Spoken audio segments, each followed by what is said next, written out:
Okay, let's get into this Patrick Tomlinson documentary, guys. So this is from Interesting Things from Around the World. I'm gonna actually head on their channel because better quality, and I'll promote them and I'll link it in chat and go give them a view about it. Once again, the only things I know about Patrick Tomlinson going into this is he says to people, "Enjoy prison, stalker child." He's apparently a science fiction author in Milwaukee, Wisconsin. And he recently won a lawsuit against the city for millions of dollars because he kept getting swatted. Outside of that, I really don't know anything about the guy. So I am interested to see, and I haven't watched this documentary beforehand. So it's not going to be like the classic documentary watch where I just start saying things before the guy says them, you know? You'll see 50 minutes in, he dies. Ashton, don't spoil it. Ashton, no. I watched the virus for a sub. He sues everyone. Whoa, I watched buddy. 13 minutes of it, and it was really good. But I've seen bits and pieces over the years of him, but this particular documentary, I didn't see the whole thing either. So look, guys, we're enjoying it together. And I'm going to link, hang on. Let me just link his channel in our chat. Go subscribe to him. He worked really hard on this, obviously. If you're visually seeing this, this is what his channel looks like. Interesting stuff from around the world. 140K subs. And yeah, so here we go. And we got an hour and 40. Let's go. Let's have fun. Imagine your door gets kicked in at 3 a.m. by armed police who drag you out of bed, guns pointed at your head. Now picture this happens again and again, over 50 times. This is the life of Patrick S. Tomlinson. That's the cop's that is the cop's fault, isn't it? Child. Well, yes. Because they keep doing it even though there's no reason for it. What the fuck? Like, imagine. That is actually insane. Are the police retarded? They are. Sci-fi author, father, and pepperoni enthusiast. Are his books any good? Well, so far he likes pepperoni. I like pepperoni. That's good. He got Kino Gazebo for 5 subs. Big support. Thank you so much, man. Or by a swarm of online extremists who plague his every move. And his crime? One single tweet. This shit. There's no way it's just this one tweet. I refuse to believe it. I believe it.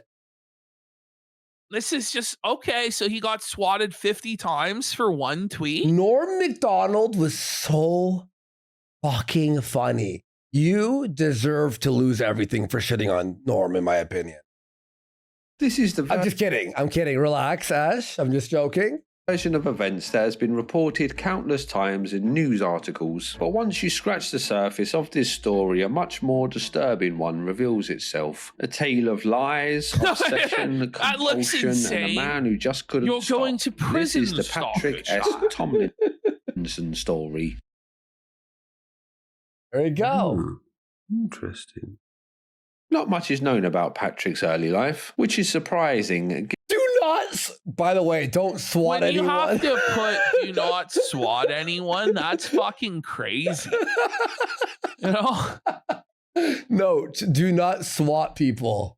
Given how well catalogued his later life would become. Well, that's it. Yeah, I do. So Guy Fieri says free the Adirondack chair. So Josh told me this, that apparently people were stealing his Adirondack chair.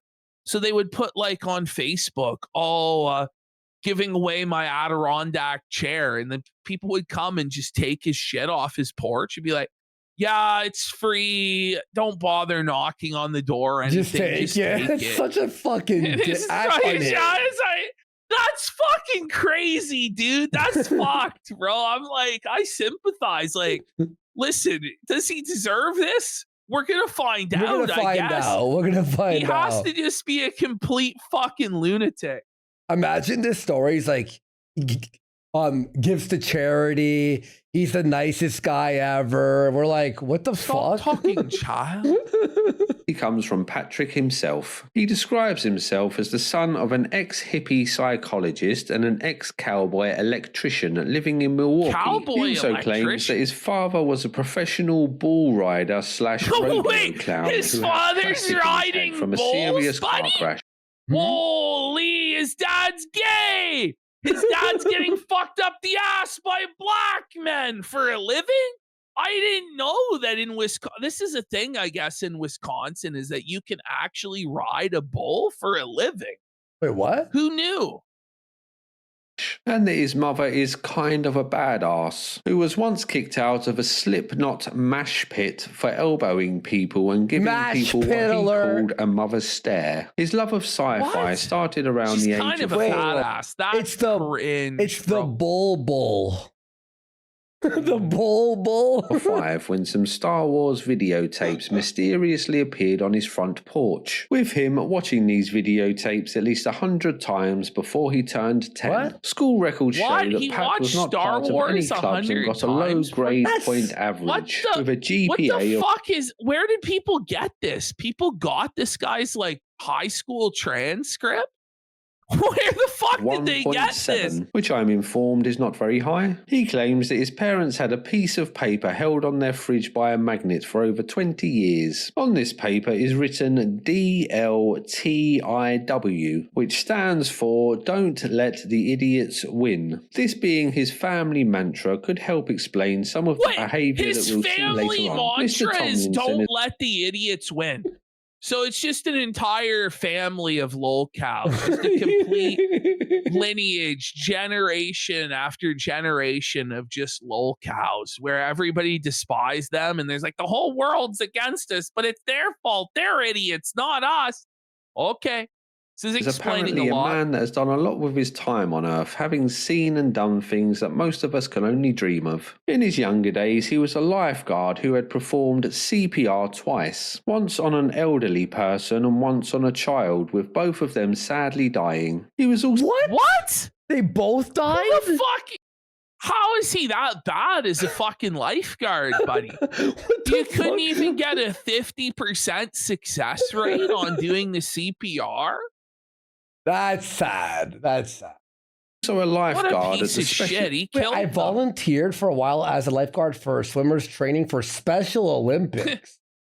And that doesn't match up with my experience with Wait, people so with he's autism? doing CPR on fucking retards, buddy? No wonder they died. It was hard enough for them to breathe to fucking begin with. Disabled child. Olympics. This must have been a very busy age for him, as he also claims that when he was 19, Is that just he whiskey? Like a whole half bottle of Why must is have whiskey? been a all these like stories? Why is he sharing all of these stories? Like, he must think he's a really special boy. People are really interested in his life story for sure. very busy age for him, as he also claims that when he was 19, he went to Hawaii and met an ex-Japanese kamikaze pilot. This old What? man had been But riddled listen, with guilt if over you were a Pearl Harbor. kamikaze pilot, Terrible kamikaze pilot. You're alive. yeah, like he failed at kamikazeing. He I don't missed really- the oh shit! Whoops. You know, it's just bullshit. What do you mean? Let me tell you. Okay, hold on. Let me tell you about him, child. Why is he referring to everybody as child? That's ridiculous. He followed orders, then he went home. He saw the truth of Pearl Harbor being rewritten in front of him. This didn't happen. No, He of course not. rebelled. He brought, buddy, that's wouldn't have fucking happened in Japan. Shut the fuck up. This never happened. We got Kino Gazebo for 10 subs. Big support. Let's go. Thank you, Kino Gazebo. Appreciate it. Hi to all the new followers. So became outspoken over the role that Japan played in World War II. He then took his family to Hawaii to show them what he had done, which is when he met 19-year-old Patrick and started to beg him for forgiveness through one of his This family didn't members, as happen! the old man couldn't speak English. Let me tell you about him, child. Why does he say child all the time? I'm guessing Wait, that he followed orders as 19-year-olds tend to do. The orders of kamikaze but failing? Like, what are you talking about? But he lived? The Right. pair became friends, which is how Patrick knows so much about his backstory. Wait, Pearl Harbor. As he matured into adulthood, Patrick embraced his passion for This is the sci-fi fakest story I've ever heard in my and entire author, life. writing many books which have mixed reviews. He also turned his hand to stand-up comedy, but this wasn't very successful for him as he wasn't very funny. Plus, you ready for this joke? You ready for this joke? You ready for this joke? He would open up some of his sets by inviting the audience to leave if they were offended by edgy jokes, which kind of kills the mood. Oh, I'm excited for his edgy joke. Oh, here we go. It's funny. Here we go. If you have a weak constitution, or if you generally, are made uncomfortable by that, then please, stand up. As we all know, like the edgiest and funniest people always give a warning about how edgy they are beforehand and tell you to please leave the room if you... What? I like to scream the N-word and watch their reaction. We got exothermic reaction for 5 subs. Manny Canton for 5 subs. And Shrimpin' Kick says, the only thing Japan did wrong was pick a fight with the big American bull. Bonsai! Bonsai! Enjoy your evening elsewhere. We will be happy to refund any of the money that you spent on your tickets to do so. I thought he was doing a joke here, but it's like an actual PSA. Like, dude. And there's no judgment here. It's not everybody's taste. But other than that, anybody? I promise we won't stare at your back as you walk out of here, collectively. You gotta laugh, bless him. But the thing is, it's like, okay, guys, we're going to be saying offensive jokes, so leave now if you want to. It's like, are they going to be racist, misogynist, anti-Semitic? Like, what kind of edgy? Offensive to who? Who? Exactly. You know? No? Yeah, the best comics do trigger Patrick then warnings. proceeded. That's By the way, this is the guy who's going to tell us Norm Macdonald's not funny, by the way. Okay. One of the most tame and non-offensive comedy sets imaginable. In 2002, we should watch his full set. You down one day? Friday? Maybe. Let's see how this goes. Maybe we will. It's going to be rough. Okay. Medical insurance, as well as being an author and a comic. Then, in another totally real story that Patrick tells, in 2004, he claims that someone tried to carjack him, but Pat asked the armed robber if he could drive a manual car. What? To This which the never robber said happened. no. So then he taught the thief, the carjacker, how to drive stick? Okay. You know how, like, This never happened. This is not even like a maybe. Liar This is alert! Liar alert!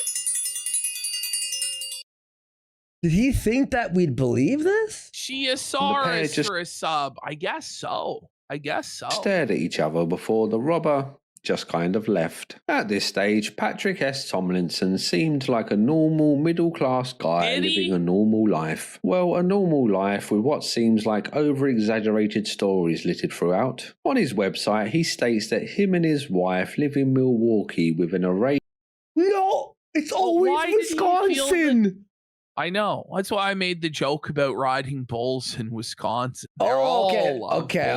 I didn't catch that. I was reading chat, but dude, why is it all Wisconsin-based lol cows in the last fucking 2 months? What happened? I don't know. Is Wisconsin There's something in the water. Is Wisconsin okay? No, they're not, buddy. They're all Elkies in Wisconsin. I'm gonna be real. Wisconsin needs to go at this point. Press 1 if you're from Wisconsin, okay, guys? Of houseplants in varying levels of health. He owns a Mustang car and a Triumph motorbike. Okay, we got a few Wisconsin. I'm sorry. I take it back, all right? You could stay. No, nuke Wisconsin. Fuck it. You're like, no. Even if the fallout kills me here in Ontario, it will be worth it to see all the Sconies wiped from the earth. You'll get that 5 seconds before the radiation hits you, you know?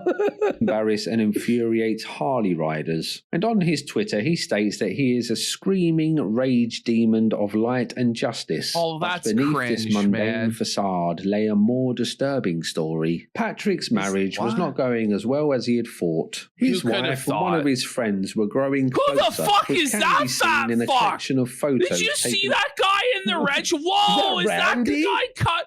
Is that the bull? No, go back. That's Randy, ginormous... bro. Oh my God. Bro, this is a Philadelphia Collins level, buddy. Look at that fucking greasy old neck beard on him. In the goatee combo. He's got a Twinkie shirt. What the fuck? One of his friends were growing closer, which can be seen in a collection of photos taken at a party. The lady sitting lovingly on the bald man. Is that his wife? Matt Jarbo? Is that his? It's going to turn out his wife is sitting on the bald bull's fucking lap, isn't it? Oh no! That's what's going to happen, not bald bull. With Patrick being in the same room while this was taking place. No, not the cock corner! No, Patrick, no! Wisconsin and Cox. Cockle alert! No, we have Jer, Scarlett, and Ralph, and now this guy? All from Wisconsin, all being cucked? It can't be. To no one's surprise, his wife would leave Patrick for this man while she was pregnant. Ash! No one's surprise, his wife would leave Patrick for this man while she was pregnant with Pat's child. I saw it coming a mile away. It was pretty. The moment I saw that photograph, I knew. Oh, what are we looking at here? One of the comments that Patrick made to Rona was that he was going to wait until Adrian had the baby and then kill both her and the newborn. What? What the fuck? What's wrong with this guy, man? Okay. Well, I mean, this is according to Rona. I guess this is her statement. I received a call of threats. He had made threats against his soon-to-be ex-wife. Okay, so who is Rona then? So Adrian is his wife. Rona stated that Patrick has spoken to her. Who the fuck is Rona? Does anyone know? I know Rona is like a hardware store in Ontario. He admitted to threatening to kill John, but stated, I love how he admits to threatening to kill John, stated he did not make any comments about harming Adrian or the unborn child. Rona is his wife's sister, so. Patrick was advised he was going to be arrested for disorderly conduct. So this mugshot was for disorderly conduct, but he didn't have the means to post the $150 bond. Or he did have the means. Okay. And he was released.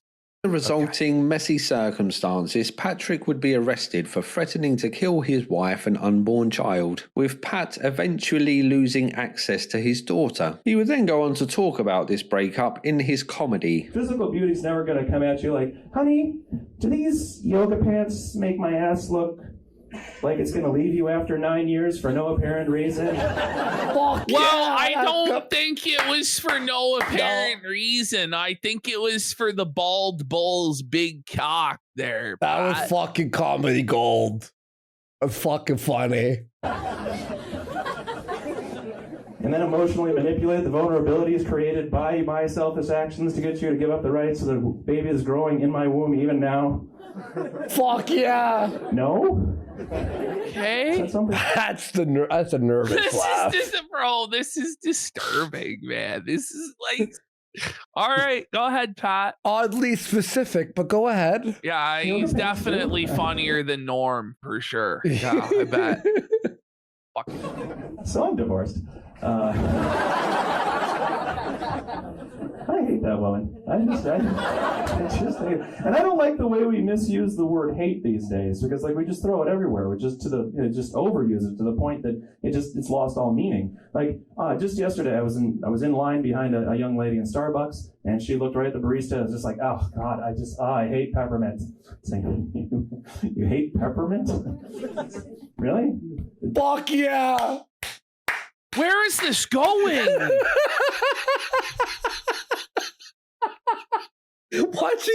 watching Ashton like watch this joke is like Phil trying to like wonder why he has no money coming in. You're like, what? Peppermint divorced you, so 3 months later, I could marry your friend Spearmint? Did that? Fucking, that was good. Is Peppermint preventing you from seeing your little candy cane right now? Is that somebody's? You ever wrestle for a week with whether or not? Jeez, man, he's got a lot of trauma. It's just a sad middle-aged man whose whole life has fallen apart after he got divorced and is now coping about it through the mechanism of stand-up comedy. I imagine he's an alcoholic. Like, I don't know that, but I'm gonna guess that he is. Yeah, suffer, Norm. Oh, like the laughter in there. No, this is crying. It's all nervous laughter. Yeah, it's not good. It's crying poorly disguised as comedy. Exactly, Peon Posse. Exactly. You just like Peppermint. It's not your thing. You got to earn hate, folks, like airline miles. All right, you just got to put the time in. What happens after this breakup is a little confusing as Patrick gives varying accounts. In some, he sinks into a massive depression, and in others, he is having the time of his life, having one-night stands regularly. What is for sure is that he would eventually meet a lady named Mickey Robinson, and the pair got married. The next made a joke about killing his wife. This is all stuff from before the main story gets going. He competes in a quiz where the loser has to eat spicy chicken wings every time they get an answer wrong. The man running the quiz appears to be a convicted child predator named Jackson. No! Okay. Why? So, why can't there be any story on the internet or character on the internet that doesn't involve pedophilia? Like, I was just hoping that this one would be different. That there would, like, what do you mean, man? Like, okay. Oh, it turns out they're all pedophiles. Damn it. When this was discovered, Pat stated that he was never friends with this man, even though there is footage of Pat stating very clearly that they are good friends. Guys, a great friend of mine. You guys hear him every morning on Q106.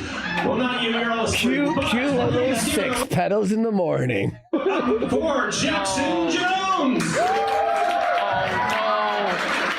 But the man who collected funds for children battling for their health is accused of contributing to harm against kids by possessing child pornography. In case you were wondering, Patrick lost the quiz, with many speculating that he intentionally lost so that he could eat more chicken wings. He also uploaded videos to his YouTube channel that never really took off. On this account, he would post kind of... capital of USA?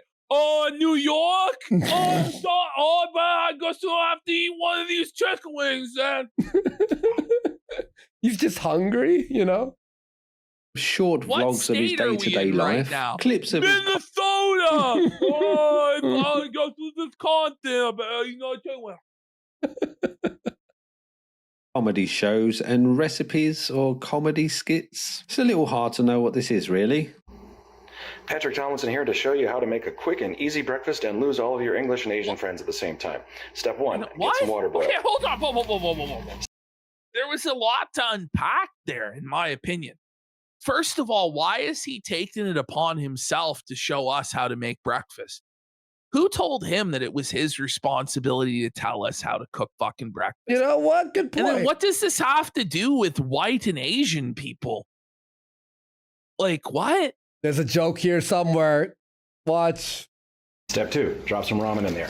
Okay, Asian. Oh, yeah, don't want that. That's a ramen noodle packet, Pat. That's not breakfast. Yeah, throw the flavor packet out. Won't need Buddy, it. he threw the flavor packet in the fucking water. Is this, I almost said the N-word. Is this motherfucker gonna put tea in fucking water? Like DSP. What is he doing? Okay. Step 3, get a big cup and a nice strong breakfast tea. No. Is he gonna put the water from Step 4, pour those noodles right in the teacup. Okay. There we Why? Go. This is a joke. Step 5, allow it to seep for 45 minutes, stirring occasionally. 45 minutes? What the fuck? What the fuck? Add milk.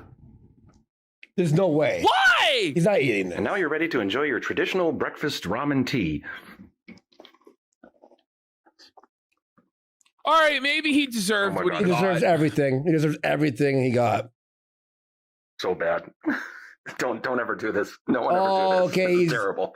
Oh, he's fucking kidding around. You see? We judged he's too a real soon. trickster. Okay. We were tricked. We were tricked. Hilarious and or delicious, whatever the case may be. One of the main things that he used his YouTube channel for was sharing his political views, as this seems to be one of his main passions in life. Patrick describes himself as a true conservative for some reason that I can't quite work out, but really he would be considered far left by most people on the political How spectrum. can I be conservative? Bring it back. Work out, but really he would be considered. How can I be a conservative and fight so hard for the Democrats?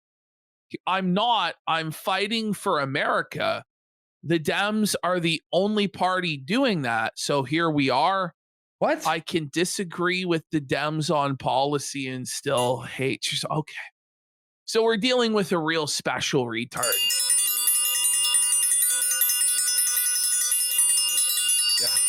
Honestly, lock him up. Considered far left by most people on the political spectrum. His rants never got much attention on YouTube, but it was Twitter that was his main outlet, and he would gain some moderate success on this platform. His Twitter handle is stealthy geek, with him choosing this name, as on the outside he is a tough guy, but on the inside he is a nerd. How both heartwarming and intimidating. One of his most viral tweets from this early stage was him refuting the pro-life argument with a question that he claims has never been answered. How are you conservative then? The tweet lays out a thought experiment asking, would you save a child or a tube of embryo from a burning building? Oh this my tweet God, flew around Twitter, landing in Ben Shapiro's lap, who covered it on his show. He's going to get owned with facts and logic by Ben Shapiro. Oh God. Refuted Patrick's claim. Oh boy. Here's his argument in favor of abortion. And it just drips with condescension and disdain. Anyone who disagrees with him is a fool and a liar. I'm so sick of that attitude. I really am. If I haven't Ben made that clear displays it all the time. I'm going to make it clear now with regard to Patrick Tomlinson. Here's what he tweeted, quote, after everyone was done frantically refuting each other, Patrick came out on top as he had gained many more.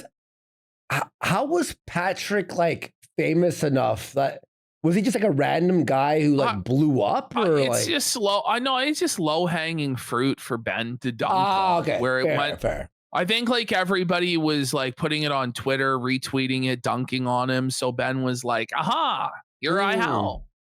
Okay, I wasn't sure if he was like a YouTuber or something. Followers due to the attention that this tweet received. He was now riding high, calling himself a political firebrand and bragging about having an IQ of 140. But Patrick stop it! Anybody who ever tells you they have an IQ of 140 is fucking retarded. Certified. Straight up. Fucking ridiculous, dude. He is an actual real-life tough guy who has mastered many martial arts. I'm one of those actual real-life tough guys. It seems that somewhere in this rapid rise to mediocrity, Patrick started to get very paranoid. In 2017, he claimed that his apartment was burgled, with the robbers taking his joke book and his... They stole his joke book and his gun. Right. Okay. This is a message from someone who doesn't like what I have to say. Are there police reports of this? Did this happen? Conceal carry handgun. Pat thinks that this was done by some shadowy force that didn't like the things that he was saying. He also started to claim that people had... Wait, so you break into someone's house to steal his notebook? Oh my God. So Patrick here is making the first mistake when you deal with this shit, which is to bring attention to it. Because the more you talk about getting doxxed and swatted, the more you're going to get doxxed and swatted. Mm-hmm. Because people know that they're going to get a reaction out of you by doing it. So they're going to do it way more, which, you know, obviously they shouldn't do. It's completely fucked. Yep. And me and Andy have both been swatted and shit. But many times, yeah. You know. It happens. But, I'm sorry, not notebook, joke book. His jokes were too much about the, the divorce or whatever. Him made threats to swat him, and that his website was being targeted by DDoS attacks. It's a little unclear who these people were, but some kind of... Not the I voted sticker on the mask. He voted! Oh, no, Patrick, buddy. A rival group engaged in political activism seems to be what Patrick thought. This would make sense as Patrick himself regularly made threats to his political rivals. Whoa. We gotta bring it back, Andy. This would some make of these sense are fucking crazy. Ballots, bullets, or blades? He's ready for whatever? Why would, I studied the art of the blade. Like he's a fucking samurai? Like he's gonna bust out his fucking katana and battle the Trump supporters at the Capitol? Ballots. Failing that. Bullets. Pat, who the fuck do you think you are?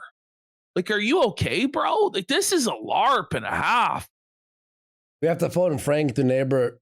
Patrick himself regularly made threats to his political rivals and cheered when they got attacked. On a small sci-fi podcast, Patrick claims that he would get death threats via email, to which he replies with a photo of himself naked holding a rifle. At this point, I don't think he was getting any of this shit, but I think that he cried wolf so many fucking times that eventually the real wolf showed up, and then everybody thought it was really fucking funny. That's what I'm gonna predict happened. I don't know, but which gun they would like to get shot with. Thankfully, I've been unable to find any of these photos online, so I'd guess that this is a fake claim by Patrick, or maybe his trolls haven't posted them as they don't want to inflate his ego due to him packing some serious meat between his legs. I kind of doubt this, though. I have gotten 6 death threats in the last 3 weeks, and I have a standard response to them now, which I have found to be very effective. When somebody sends me a death threat, it's usually on my private email because they don't want to do it out in public where it'd be easy to just screen cap or whatever. I have a picture of me buck naked holding an assault rifle with a rage erection. So, yeah, that's totally normal, by the way. Is to send a picture of yourself naked holding a gun to somebody threatening to kill you? You've done that. What? We've all. Whoa, you really owned them, Pat. You didn't just cause them to keel over and die laughing at your tiny micro penis and impotent threats of fucking violence. But obviously this shit never fucking happened. This never happened. Nobody did this. Come on. If it did exist, the photograph would have been leaked by now, no? Does the photograph exist? Also, screenshot the emails. Where's the emails? We have the emails? Or is there no email? None of this ever happened. Oh. None of this ever happened. He just wants the attention so badly. It's a 0% chance. He wants to be important so badly. That's what this is. Listen, that's fucking insane. 6 people? To meet you, I wonder which one you're more afraid of getting shot with. And then nothing happens after that. That's pretty much the end of that. Nothing ever happens anyway. Works great so far. Sounds, amazing. Fantastic. Around this time, he would also brag on another podcast that he knows how to deal with. I'll just say this. When it comes to the death threat stuff, the people who are actually going to kill you aren't going to tell you that they're coming to kill you. Yeah. I'm going to kill you. Usually. Okay. Yeah. It's just not, that's not usually how it goes down. Not to say that it would never happen that way, but let's be real. It's just not really how it goes down.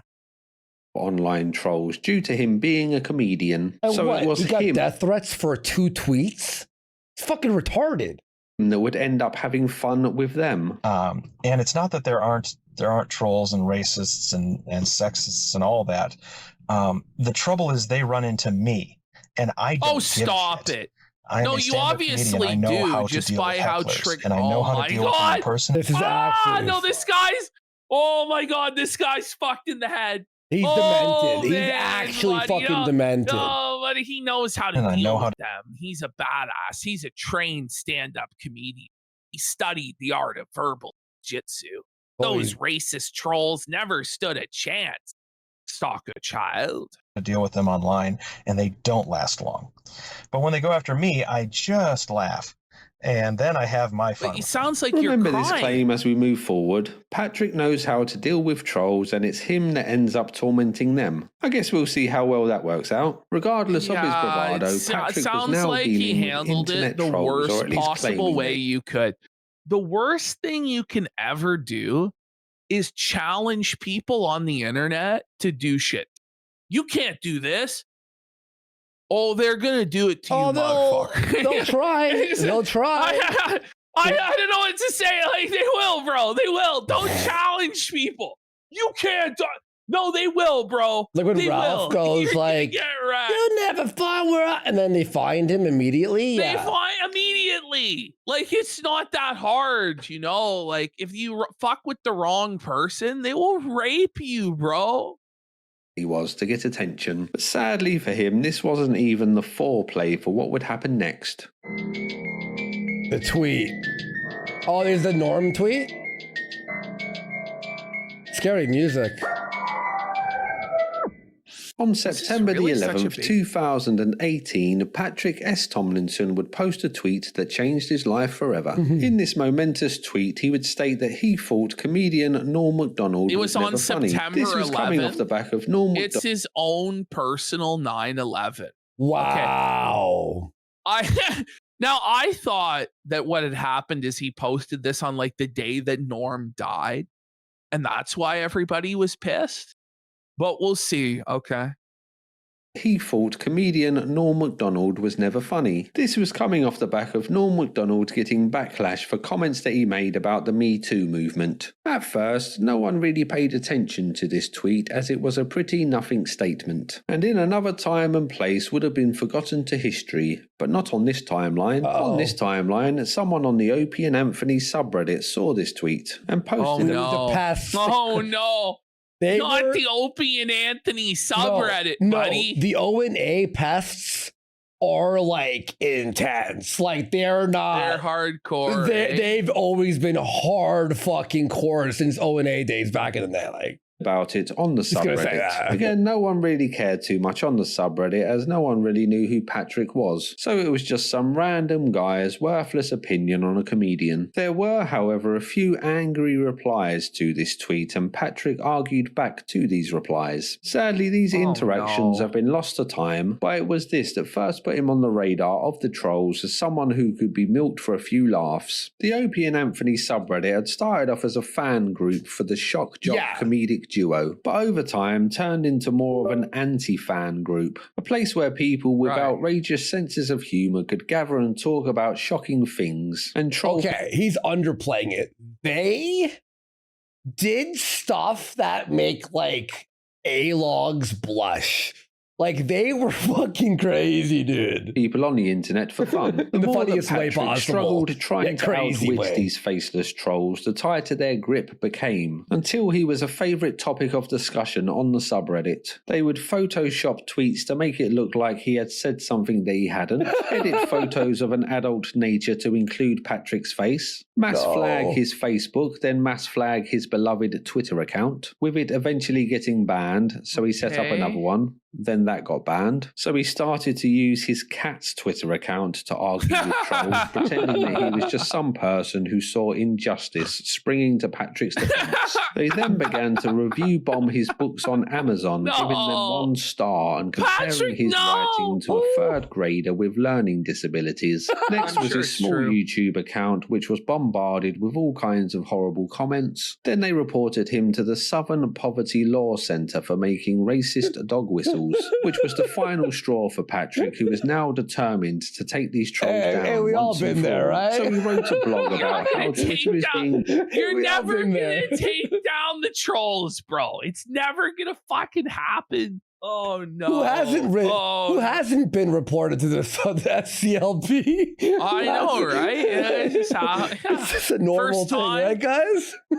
Used to silence good people like him and women. He made we got Ravioli Walrus for 5 subs. What big a great support. name, the Ravioli Walrus. Is that my fucking alt? Let's get some subs. For this Patrick Tomlinson. What?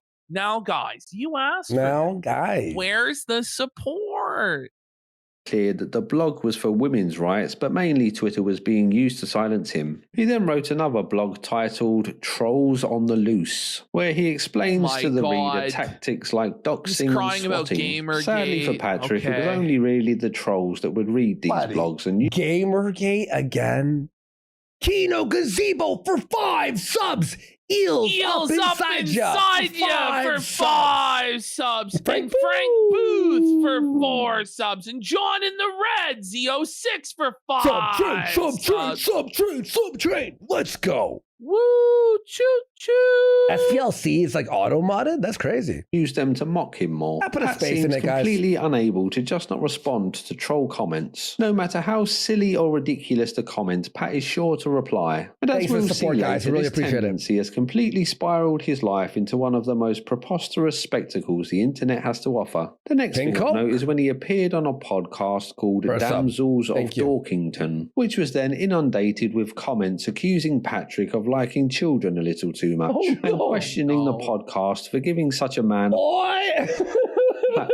As is the case with Patrick, he would take to the comments of this little viewed YouTube video in an attempt to finally own the trolls so badly that they dare not return. He proceeded to... You were never a sub, my child, but like referring to everybody as child when you're accused of pedophilia is probably not a smart move. Someone should let you know your tired game doesn't work when the accusations aren't true, my child. Okay? Creepy.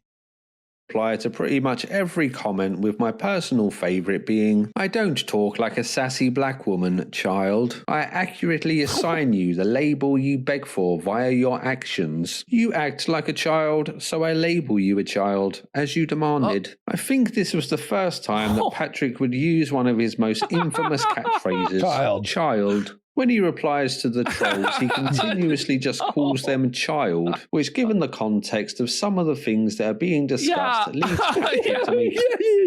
You just said it. In some very questionable statements. We'll look at some of his more funny tweets later on, but for now, the Damsels of Dorkington podcast would get more dislikes than likes and ended up turning off the comments for this video. Him now calling all of the trolls child had made him a fan favourite on the Opie and Anthony subreddit, which was only helped when Patrick posted to Reddit claiming that he had been carefully detailing every last shred of the harassment campaign against him so that he could take each individual involved to court for liable. Pat stated that he had over 300 IP addresses for the trolls, which were saved on a spreadsheet, which of course the trolls loved, as he was now putting in so much effort trying to bring them all down. The good times on the Opie and Anthony I'm sure you had everyone's IP address, Pat. Like, shut the fuck up. I just don't know what he was thinking, LARPing like this. Like, he got checked, obviously, big time. Yeah, honestly, man. Reddit would soon be coming to an end, though, as a fucking with the O&A Reddit was like fucking with Cyrax's fucking A-logs. Like, just don't do it. Don't do it. Moderator named Space Edge declared that there would be no more Pat posts on the subreddit. It's literally his local IP address he and the person posting getting banned. This mod would very quickly get backlash, which gave Patrick a short break, as now there was a civil war breaking out on the subreddit. Space Edge banned many Pat posters, who then went on to make new subreddits made up of all the Ash, I showed you this briefly a month ago. There's an Ash on screen. Okay. Oh shit, there is. I showed you this briefly. Remember, I was showing you the thing of Anthony Cumia and his brother was on People's Court. Right. Remember? Yes. It was because the O&A pass basically pushed him to a level where he had to go to People's Court to defend himself because the A-logs. That's who they are. Podcasts of the Opie and Anthony subreddit. They went on to dox Space Edge and release footage of him shoplifting at a vape shop. Something I'll point out with the Opie and Anthony trolls is that everything they talk about is layered with in-jokes on top of in-jokes. So it makes it very difficult for an outsider like me to make sense of what they're talking about a lot of the time. The trolls also claim that Space Edge is a crack investigative reporter named Thomas Apostle who feeds Patrick fake information. I think this is some kind of in-joke and that Thomas Apostle is just another troll, but honestly I'm not too sure. Patrick then claims that he was able to change Reddit's harassment policies in order to ban the Opie and Anthony subreddit and all of its offshoots. It had nothing to do with They harassed me on Reddit so much that I actually what the fuck is this managed to get the Reddit administrators to change the site's harassment policies for the first time ever. in order specifically to eradicate this group from the website. And so they had their subreddits banned. I think like 70 of them, because they just kept trying to remake new ones or take over other ones. So this is like Osama bin Laden claiming responsibility for 9/11 and then being surprised when his organization got wiped off the face of the fucking earth. You know? Like, this is the thing is I doubt that he had anything to do with it in all seriousness, but when you claim responsibility for this shit, don't be surprised, bro, when you get fucking felted clean. We got CNC Auto Theism for 5 subs. Big support. Thank you so much, CNC. This targeted campaign. This must have seemed like a big win for Patrick, who had finally defeated the pesky trolls. But sadly for him, Reddit was the limiting factor, the thing that was keeping a lid on the whole situation. Having been forsaken from Reddit, the trolls set up their own forum called the Opie and Anthony Forum, where the hardcore could say and do whatever they wanted with no risk of getting banned. At this stage, things were still pretty low-key. He was getting mean comments on the internet by some people on the subreddit. But now Patrick had made mortal enemies. And by the way, that was in 2019, right? At this stage, things were saying 2019? Okay. And remember, ONA ended like after this was created. So these guys just stayed a team after ONA was already done. So like, how long did ONA go for? I thought these guys like broke up in like 2005. They were going for a long time, eh? I listened until 2014, 2015. Yeah. 2014. Okay. And then that's when I started doing YouTube videos, like really like hardcore every single day. Whatever they wanted with no risk of getting banned. At this stage, but all the pests stuck around as a group, and they were still called the ONA pests, even though ONA never existed anymore at that point. Still pretty low-key. He was getting mean comments on the internet by some people on the subreddit, but now Patrick had made mortal enemies who were unrestricted as they had their own forum to plot and scheme on. The ONA forum seems like a more hardcore version of Kiwi Farms, where pretty much anything goes. For example, they have a thing called the Dirty Diaper Army, who really like dirty diapers and post about them all of the time. Why they do this, I'm not too sure, but the more degenerate the joke, the more the forum finds it funny, I guess. The trolls on this website refer to themselves as pests. Pests. Right.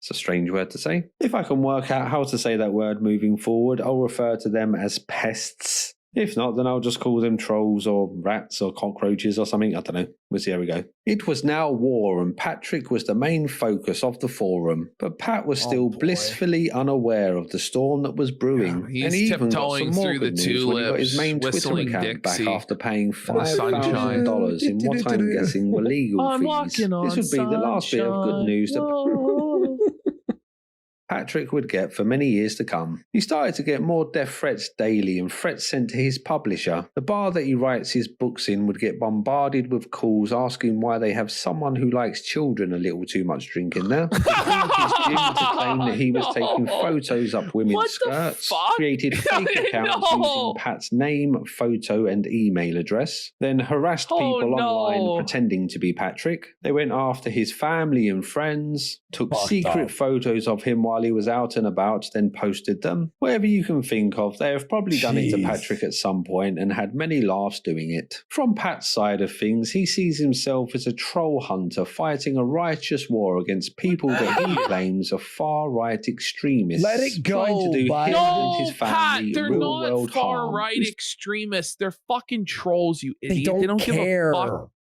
They don't care about anything, you dummy. Like, people who like think that is so ridiculous. They went after brother Joe, Anthony Cumia's brother Joe.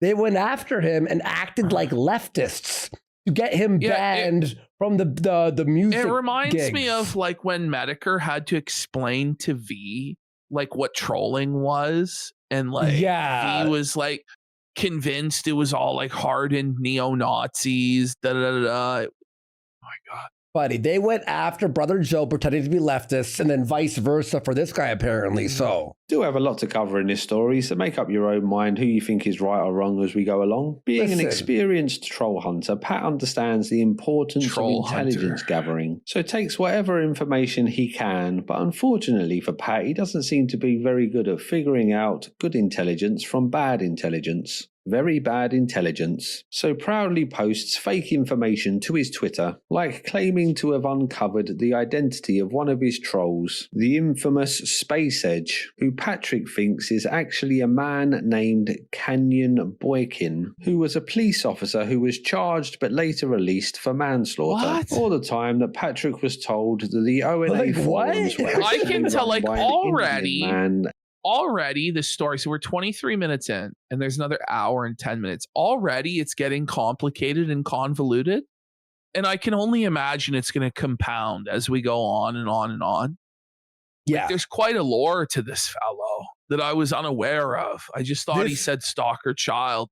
This is actually really well done. Again, I've linked his channel here. Interesting things from around the world right there. He has great documentaries.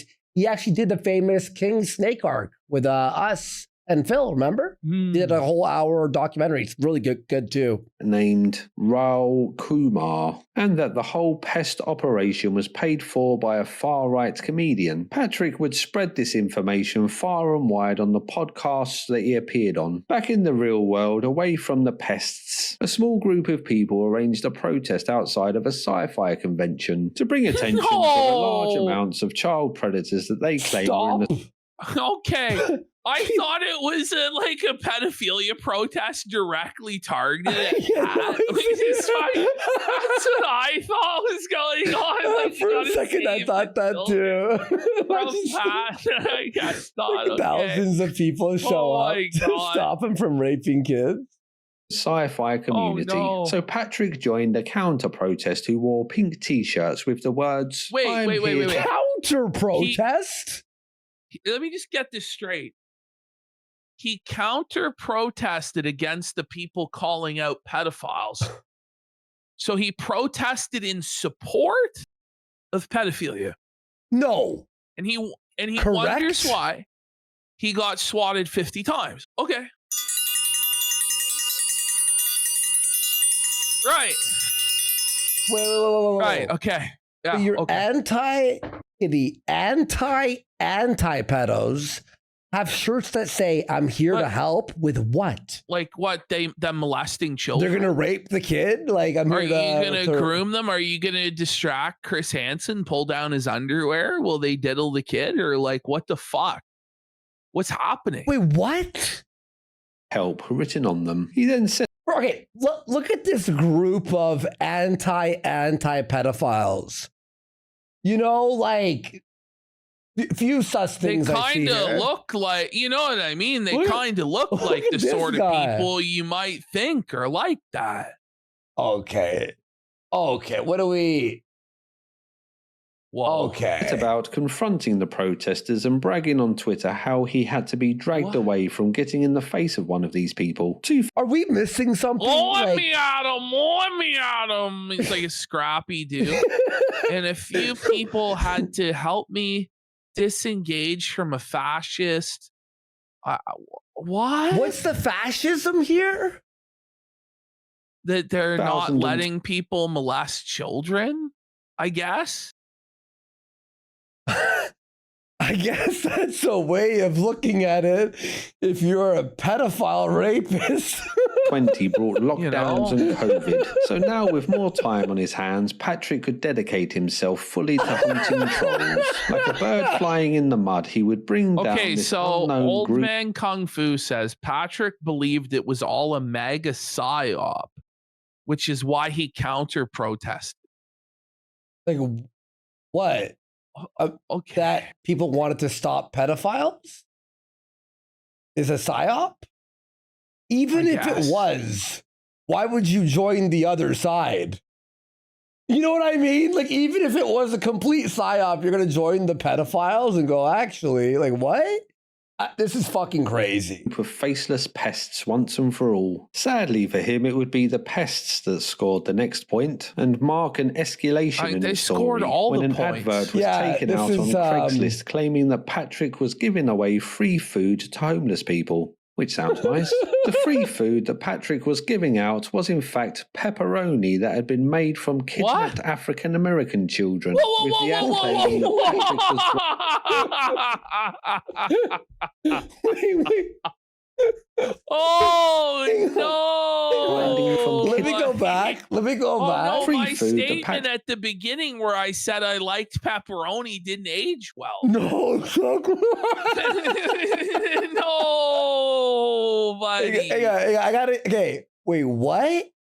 Patrick was giving out was in fact pepperoni, which Craigslist, and mark an escalation in the story when an advert was taken out on Craigslist claiming that Patrick was giving away free food to homeless people. Which sounds nice. The free food that Patrick was giving on Craigslist. Now, isn't that free to put up an ad on Craigslist? It's not like they put this in the newspaper or on a billboard or something. Wait, someone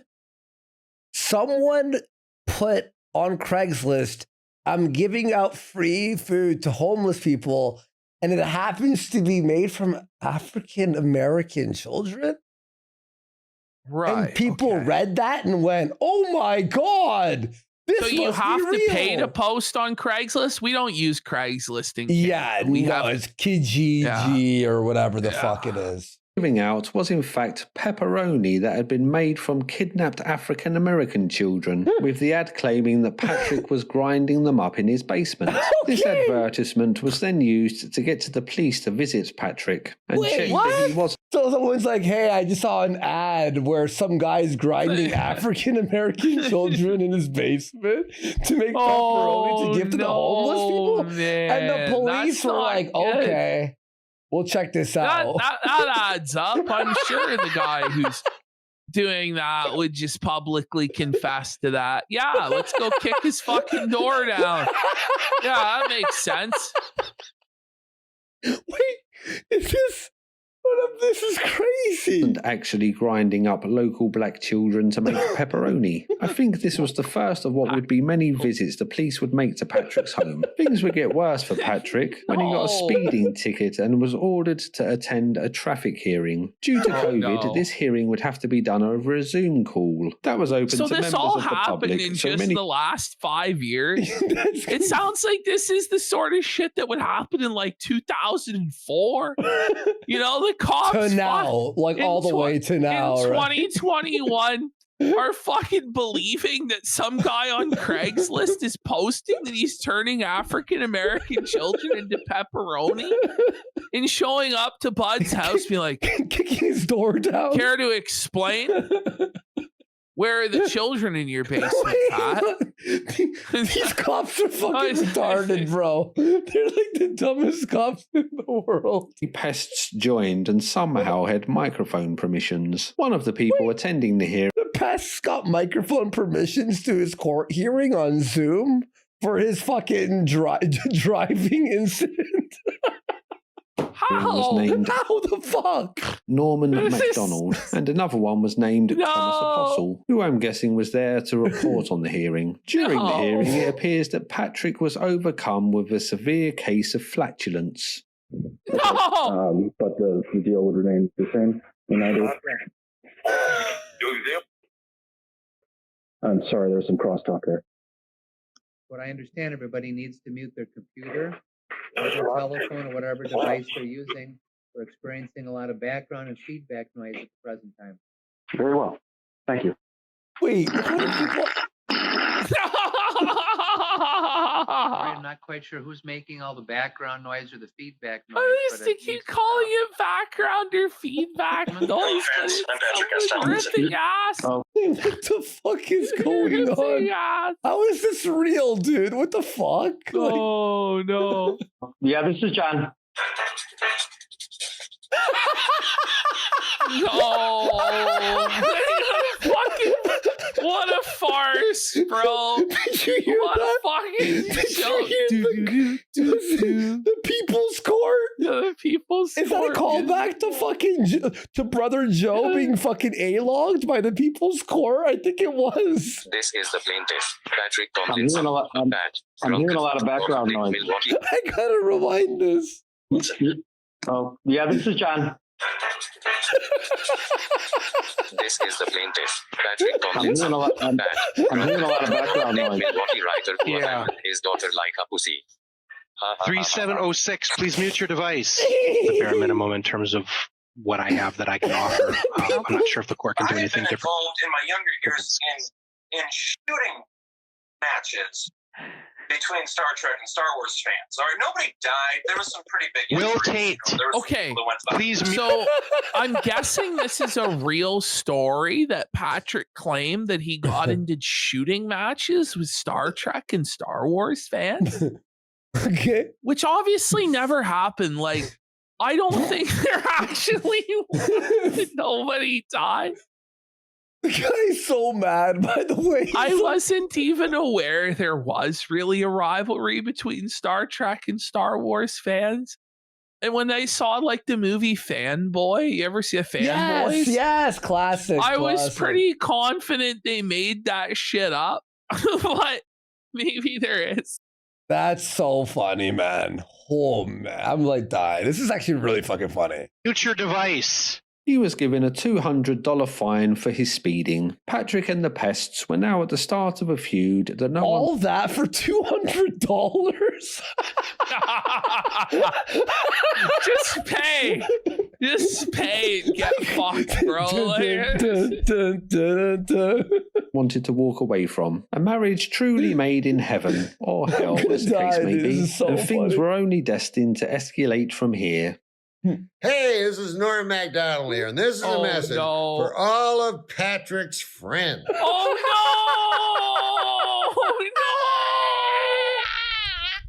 How did this happen? How did this happen? Is this a cameo? Is this cameo or something? This guy fucking Pat getting felt in every which way. The timelines are against Pat, bro. Holy fuck, no. I want you to stop picking on your friend Pat. After all, and I quote, his only crime was that he didn't find Norm MacDonald funny. Wow. Wait a minute here. I'm Norm MacDonald. And I am funny.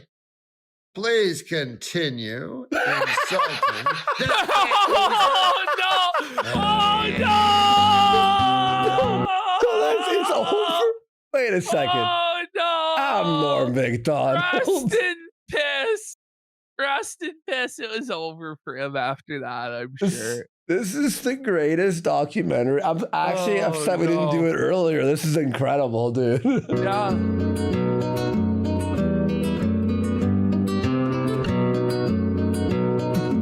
Patrick and the Pests had been locked into an online battle for 2 years now, with neither side showing signs of backing down. That is In such fact, a fruity both sides were fucking photo. Like, what the fuck was he thinking? 2 years of battling nonstop, like with the into the meme war, and you post this sassy sissy picture of you and your Cosmo or whatever the fuck that is. Holy shit. No wonder his wife left him for the bald bull, buddy. Whoa, Norm MacDonald should have apologized to me. What the fuck was he thinking? Oh my God. Whoa! 2024? What a piece of shit! What a fucking asshole. Pat demanding that Norm MacDonald apologise to him, and the Pests diving deeper into Patrick's personal affairs, finding out that him and his wife had over $40,000 in COVID loans, with some on the forums speculating that the pair could have been committing fraud, loans? but as far as I know, these speculations were never proven. On Christmas Day, Patrick decided that he was going to cook a nice beef Wellington for him and his wife, and proudly posted a photo of this momentous. So, I don't know if I missed something. I thought he was divorced from his wife. He got a new wife? Yeah, I actually... Or is this... Wondering. Did he get a new? Does anybody know, or is this before he has a new wife? This is 2020. Incels. New wife. Okay. Incels. Go ahead. We have. What's the excuse now? So this guy's figuring it out. What are we gonna do now? Someone goes, she's underage. While we don't. He's oofy doofy maxing, bro. Trust me, bro. He's just a beta box, buddy.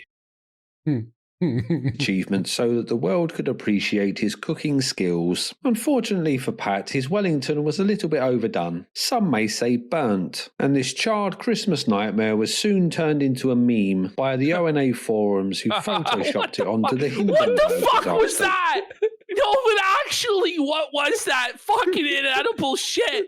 I've never seen any fucking beef Wellington. This is your Christmas dinner, you fucking retard. Why post that?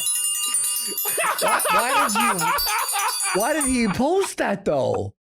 Why did he like a meme? I get fucking up a meal, but posting the fucked up meal? What a fucking retard, buddy. Oh my god.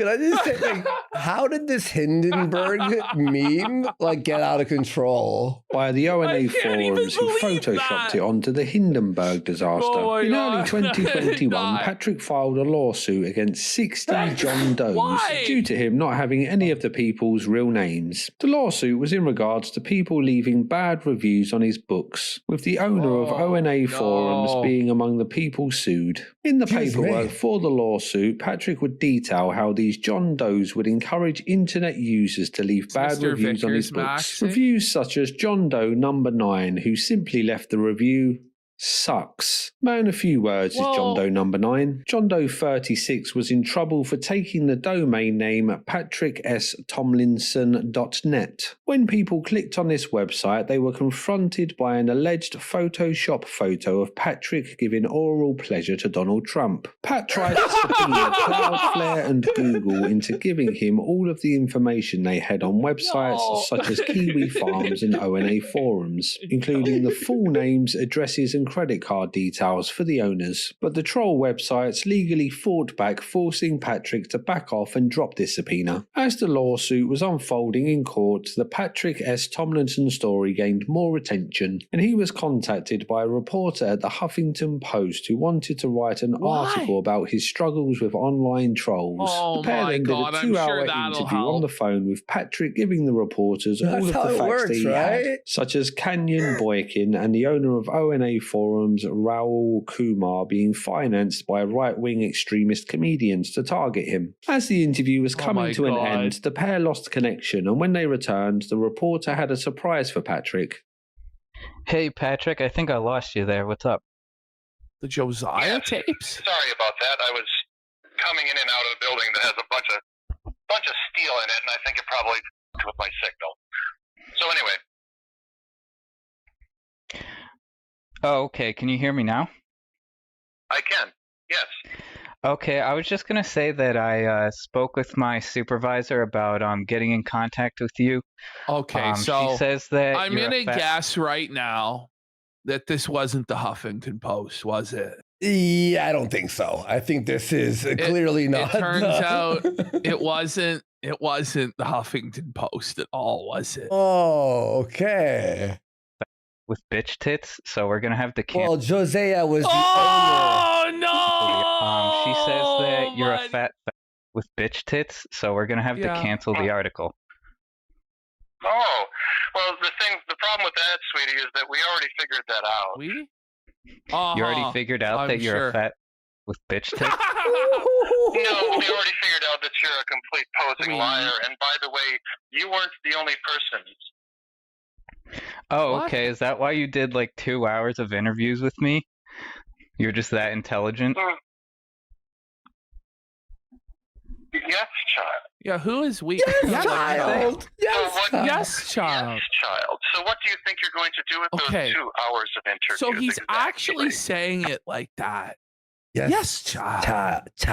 I actually thought that was like from Family Guy or something. Yeah, like a meme that I saw somebody like it was doing like a prank call where they said it in that exact affect. They're like, yes, child.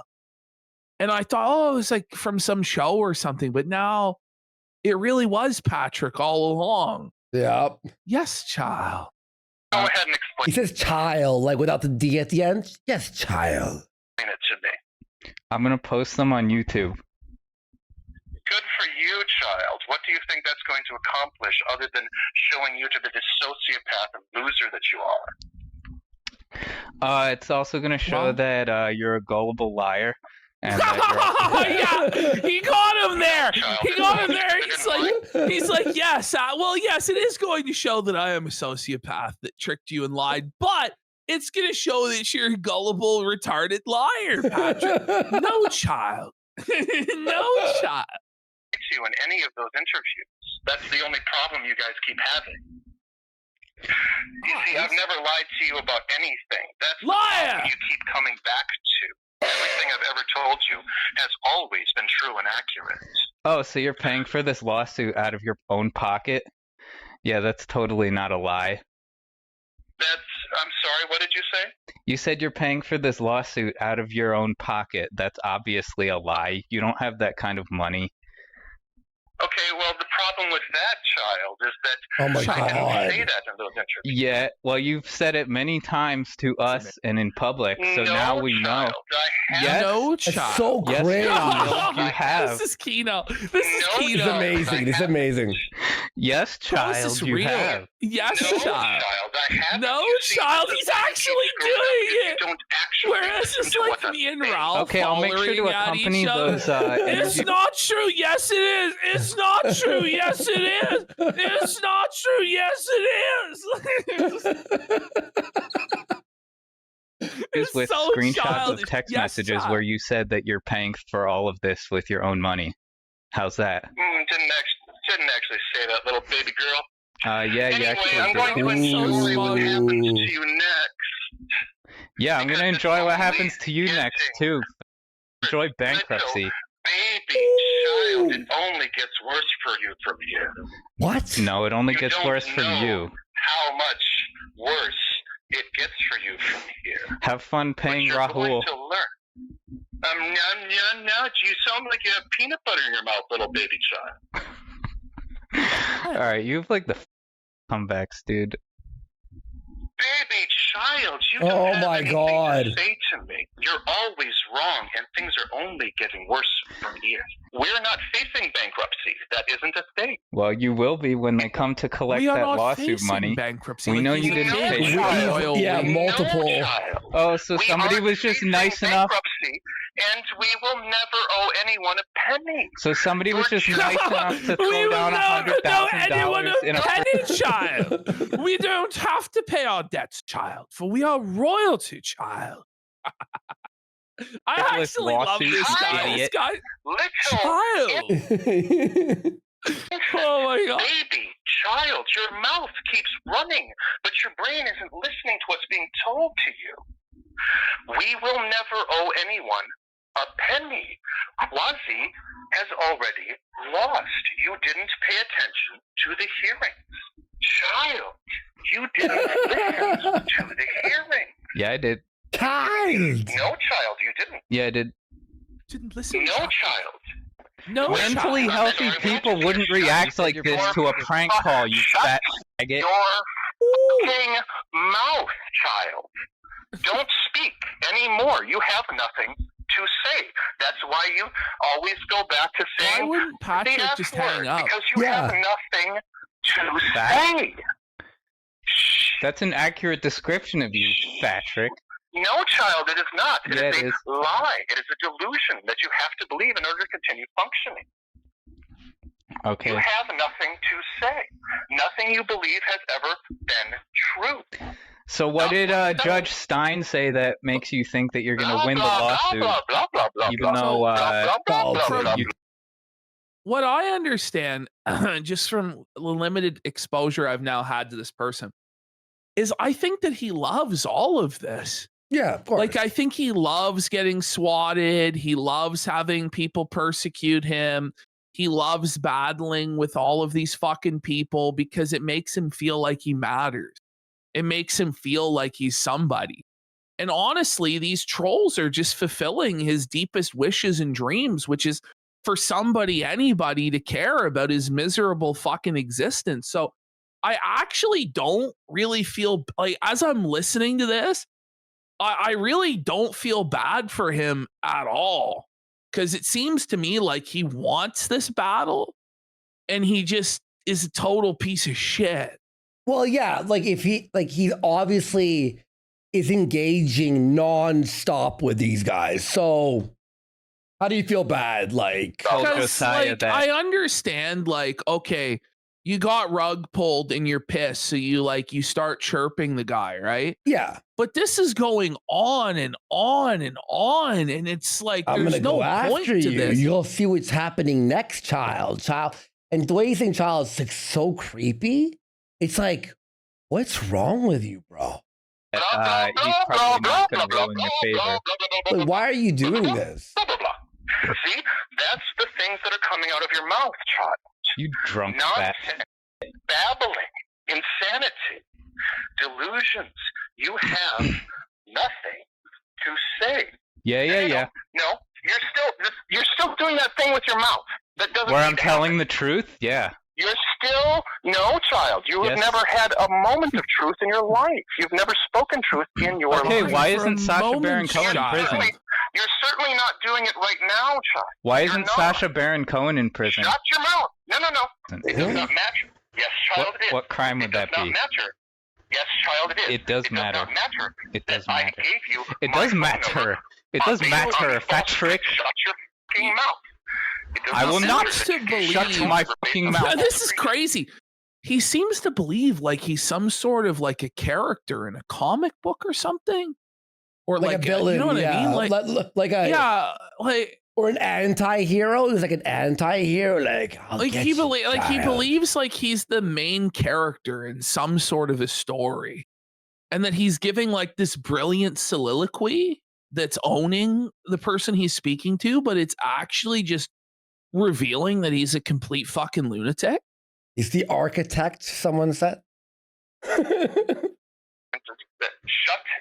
fucking mouth. Why do you think you get to talk? Is this what you did to your school teachers every time they proved you wrong? Your fucking mouth!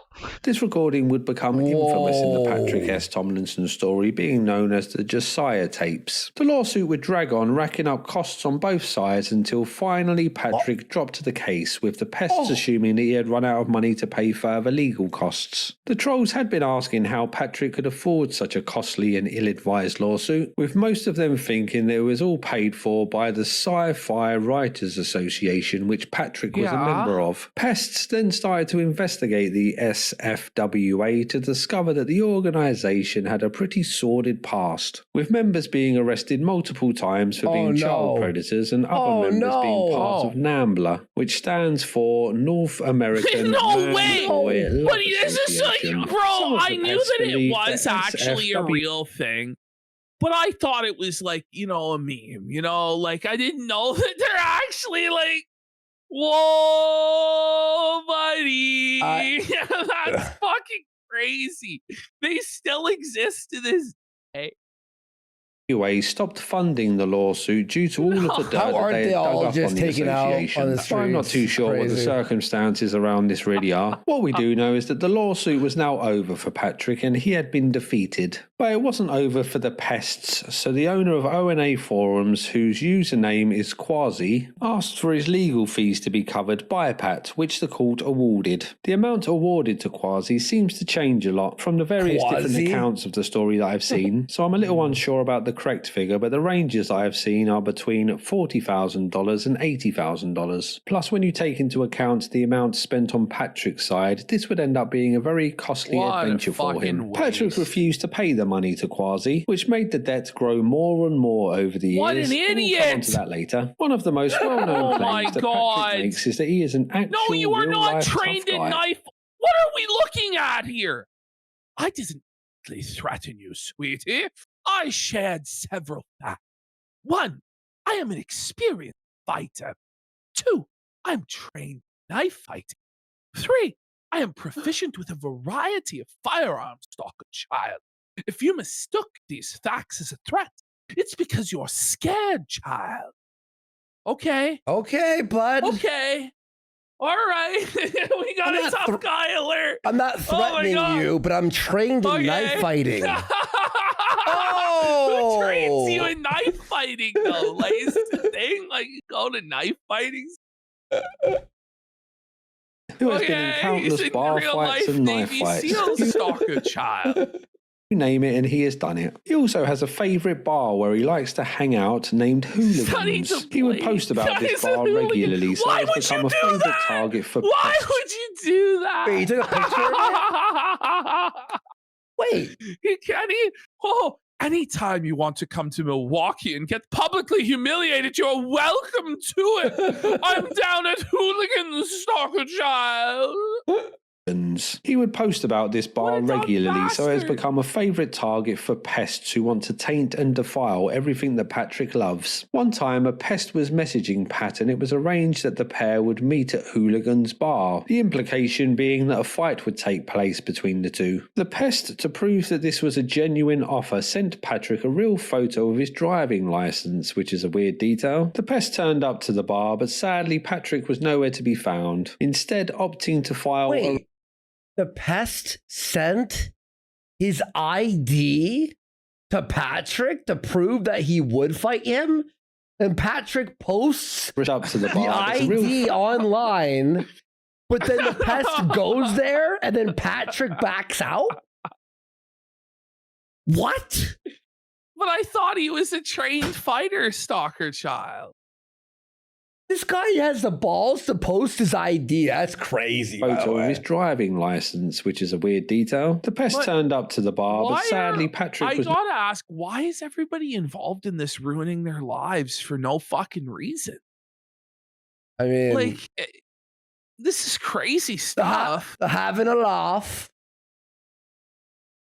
Nowhere to be found, instead opting to file a restraining order against this pesky troll. So only a few weeks after his failed lawsuit, Pat was back in court again, but this time he could actually identify the person that he was taking to court. Thankfully for us, there are audio recordings of these proceedings, with the cold, sterile nature of the courtroom making the details of this story seem all the more absurd. Patrick explains that a forum dedicated to some old comedians has been harassing him for years due to a tweet that he posted about another old comedian, and at one time this forum sent the police to his home as it was suspected that he was grinding up African American children and turning them into pepperoni. Explain this to people. What is that going to say? Kidnapping African American children and grinding them up into pepperoni. No. One of the sticking points for this case was that Patrick claimed he had never threatened the pest, while the troll, who is named Andrew Nadowski, claims that Patrick did threaten. The fact that the African American portion is within that like accusation slash. Sir, don't grind up African American children and turn them into pepperoni or tell me about it. Him. So it was the judge's job to get to the bottom of this mystery. I don't understand why you're having any contact with him at all. Yeah. I'm not going to make excuses for myself. It was, I would call it silliness, one night of silliness. And after he threatened me, then basically I went to the bar just see. Wait. So then I just went there to see if he was going to kill me. As you do. This is crazy. This is actually insane. He was going to follow up on his threats. I did not threaten you, sir. You're simply lying. They're in the text message. So, what is the threat you say that he sent you? Like I said, that 911 wouldn't be there as an emergency just for cleanup. Presumably to clean me up off the sidewalk or something. I'm not sure exactly what he meant with it, but it sounded pretty threatening to me. And how did he send you that? Over text message. And they got each other's phone numbers. Yeah, he said... I did not threaten you, child. You threatened yourself by putting yourself in this position, child. It's like insane, bro. Sir, did you send a text message to that effect? No, I did not. I have all the texts right here. Liar. Copy of this text message, sir? On my phone, yes. You have your phone with you? Yes. Can you bring it up? Firstly, the judge asked Patrick to read out the text. I really wish I could hear that entire call. Like that entire. We should look for all all the raw tapes and just start playing them throughout the show. Yeah, I think we may have to start going through these raw tapes because that shit's fucking crazy, bro. That's funny. In fact, you have as this fuck. old judge who's having to sort through this. This is like being in the fucking principal's office in school. And you're like, no, he did this. And like, he's the principal. Oh my God. This is retarded. Are you all enjoying this, folks? Grown men acting like children. Let's get some subs No, for but the Patrick we'll segment definitely here in cover the this. This is 8th hour. fucking hilarious, bro. This like is fucking so funny. This message thread between the two. Read it aloud. Okay. Hi, my name is Angela Nadolski, and I think you're a fat faggot, and I posit a possible criminal who should be You have to read this. Read it out loud. And you're fat.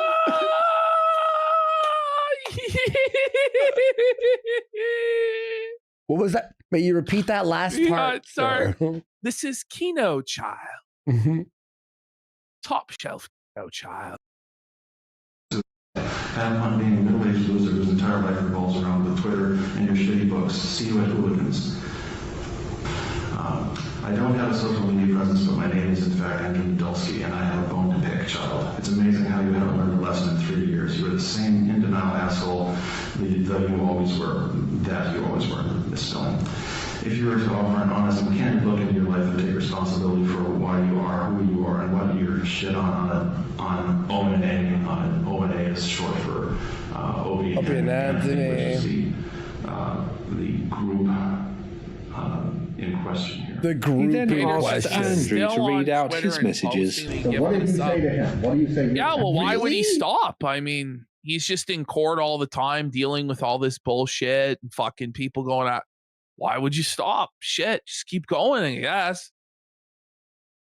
I said, where are you at? I want to buy you a beer.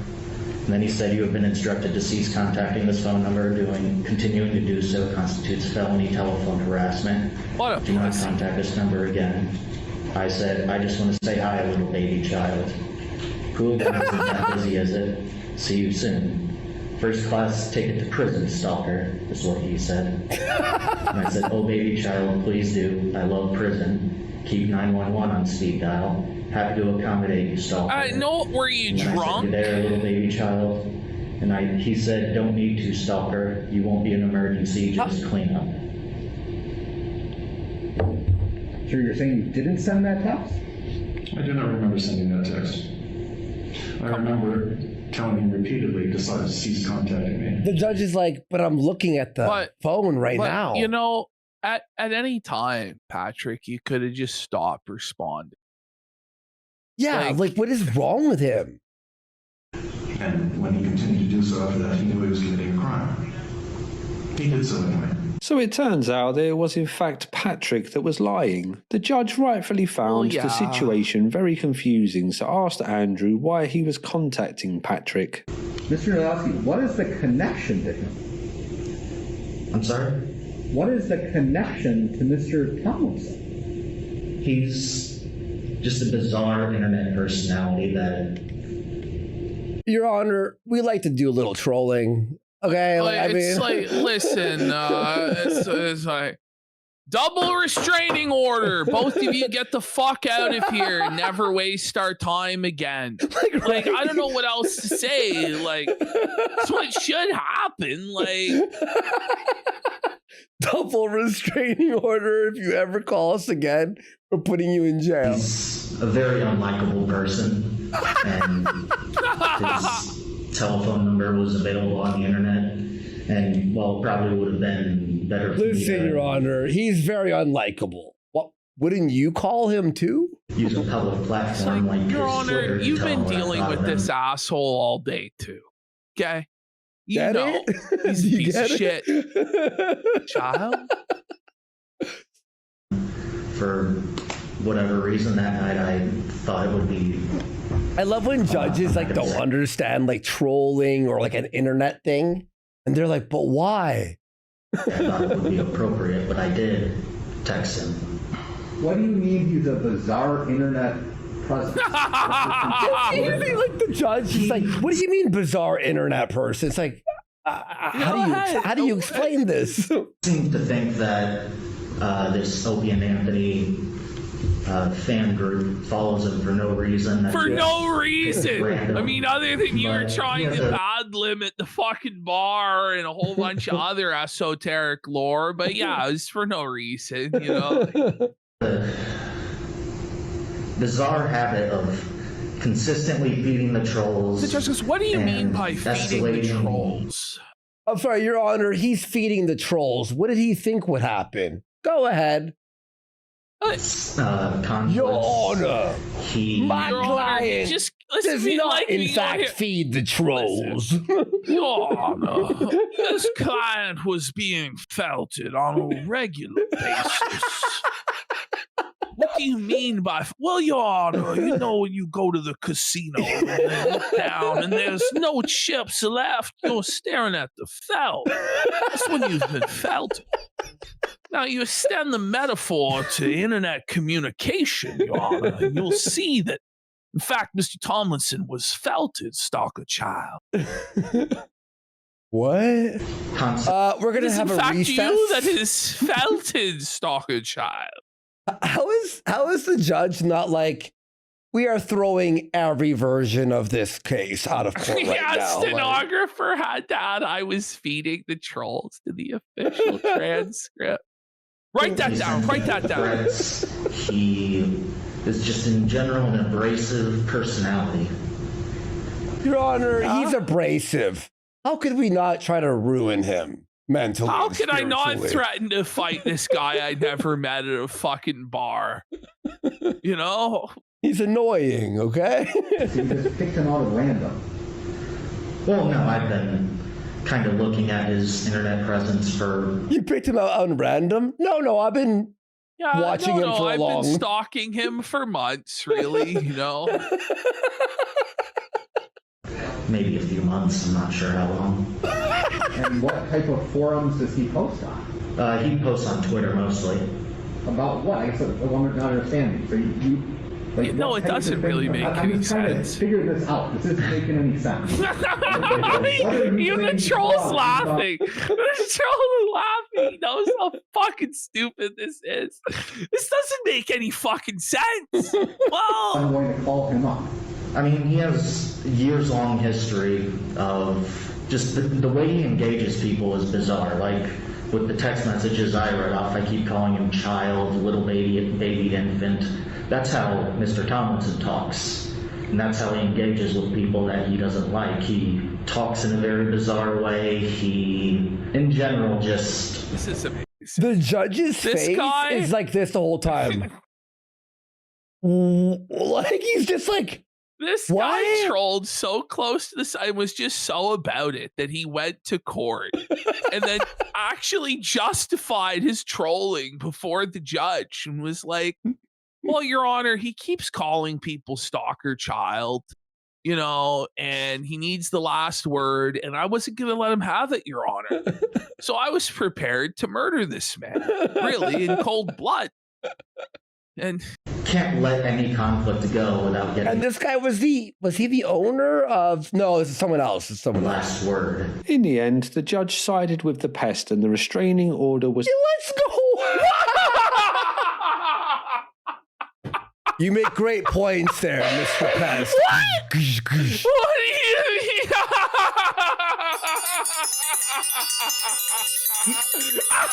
He's making some very good points there. No way! Declined, with the judge being quoted to say that this was one of the dumber things he has ever heard in court. All while no shit. Patrick is trying to... Like, he did explain himself well. Like, as well as you could, given the situation. Whereas Patrick was just a complete and utter fucking spastic. So yeah, the judge is going to side with the person who, although he's not totally normal, can at least present a veneer of normalcy. Like, well, also a big thing too, Ashton, was he lied right to the judge's fucking face. But he should have been like, yeah, I did text him back. He should have just said, yeah, I did do that. Argue with him. So stupid. That is not what occurred. That's what I interpret that text to mean. No, sir, that is not what occurred. Sir, that's what I interpret the text well, this to is mean. why you lost right here. Yeah, right here. Yeah. Yeah. Well, I don't understand why you reach out and do this. This makes no sense. This is one of the, I'll be quite blunt, this is one of the dumber things I've heard in this courtroom. To some extent, what we really have here is a very limited contact. I don't like you. Do you want to fight? I'll kick your ass. Softwood pad. Accept the invitation. Yeah, you invited him to the bar. Honestly, Patrick had nothing to lose at this point and should have said, no, child judge. You're wrong, child. Imagine. No, child. That's not how it works. Sorry, child. Like, he should have. He should have, because he was fucked at this point anyway. Mind-numbing reason he comes here for the fight, which thank God doesn't happen. Sir, I did not invite him to come here. I did not invite to fight him. That did not occur. Sir, what you said was, is this I won't be 911. I was so clinical and cold, like a fucking robot. Like, what's wrong with him? Yeah, the way he is. Does anybody know what's actually wrong with this guy? Like, is it autism? Is it ISM? Autism? Is it NPD? Like, I don't know. He had already threatened me. I understand that. That is after he had already said he was going to come and confront me. I did not say I wanted to fight him. I think basically what happened is someone offered to fight, someone accepted the fight, and God, it didn't happen. No, that is not what occurred. On that limited basis, I'm not going to grant Judge Child. Based on what we have, I'm not going to grant this. Case is dismissed for that. Pretty much the exact same thing did happen again when a pest named Dan Mullin went to Hooligan. He put a picture of him holding his gun on Twitter? You can't do that, you fucking lunatic. That's insane, dude. You can't. And then call people like bar and posted photos of two dolls that By the way, we got Vagicarp goes, oh, Andy Child, do you prefer Final Fantasy VI or Final Fantasy VIII Stalker? Enjoy Prison Child. Honestly, and I can't choose. Nailed to the Felt says, love the interesting things YouTube channel, great content, cover this guy going forward. Yeah, I didn't realize that it would actually be this good. I just thought that this guy posted on Twitter and was like, child, but there's more to it than that. I love 6, but 8 is just a Kino vibe. I don't know. Continue. Look at this, Ash. Mullin went to Hooligan's bar and posted photos of two dolls that he had made in the same position as Pat's ex-wife sitting on the knee of What? Oh, that's funny. her future husband. Patrick again tried to get a restraining order with the judge again denying it. Things haven't been going very well for poor old Patrick. So wait, again? Back to the court? Is he insane?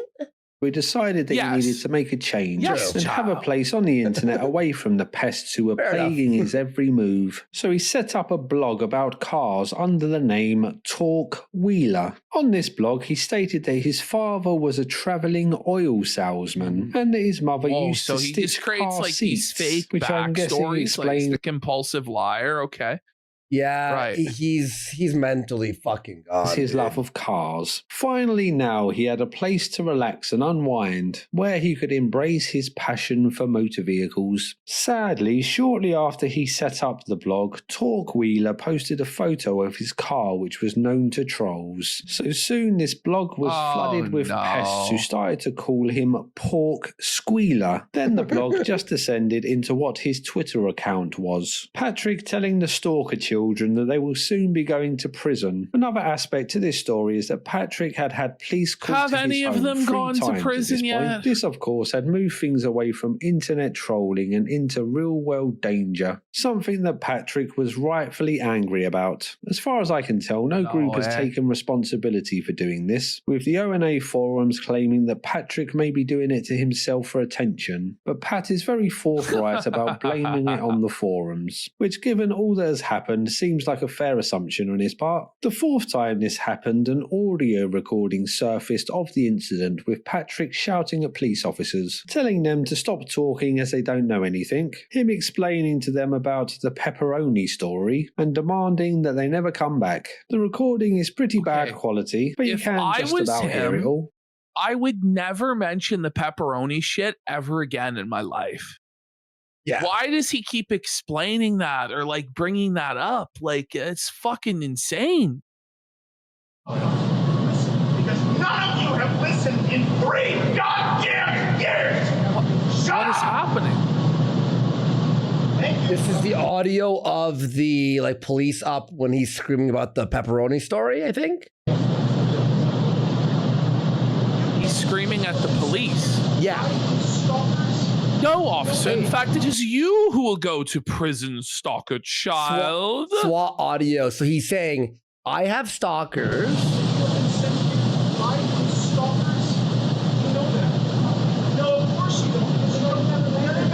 He's like, you know them, of course you don't, or something. Of course, the best thing to do with cops is to get really aggressive and start screaming at them while they have guns pointed at your head. That makes sense. You know, don't de-escalate the situation and remain calm.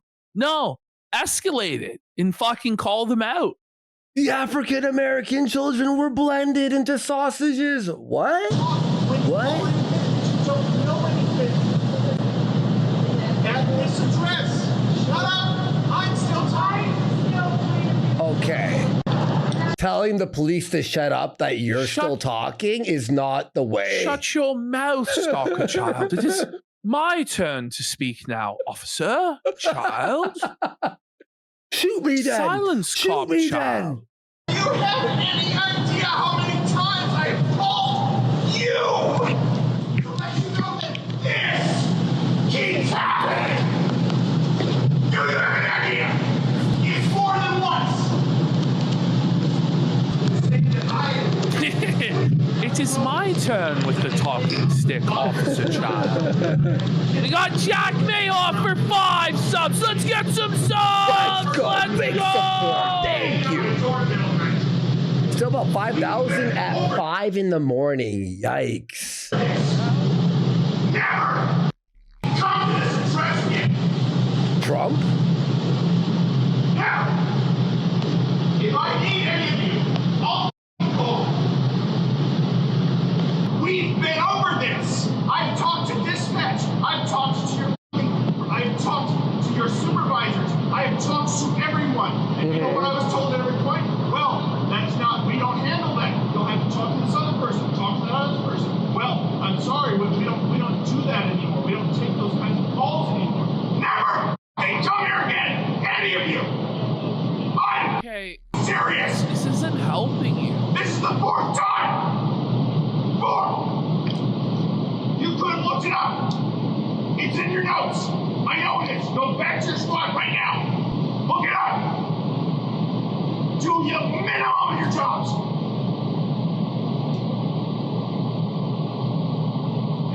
Listen, I get it. Like, if you were swatted 4 fucking times. It's stressful and annoying. Yeah, of course. But this is obviously not the way to solve it.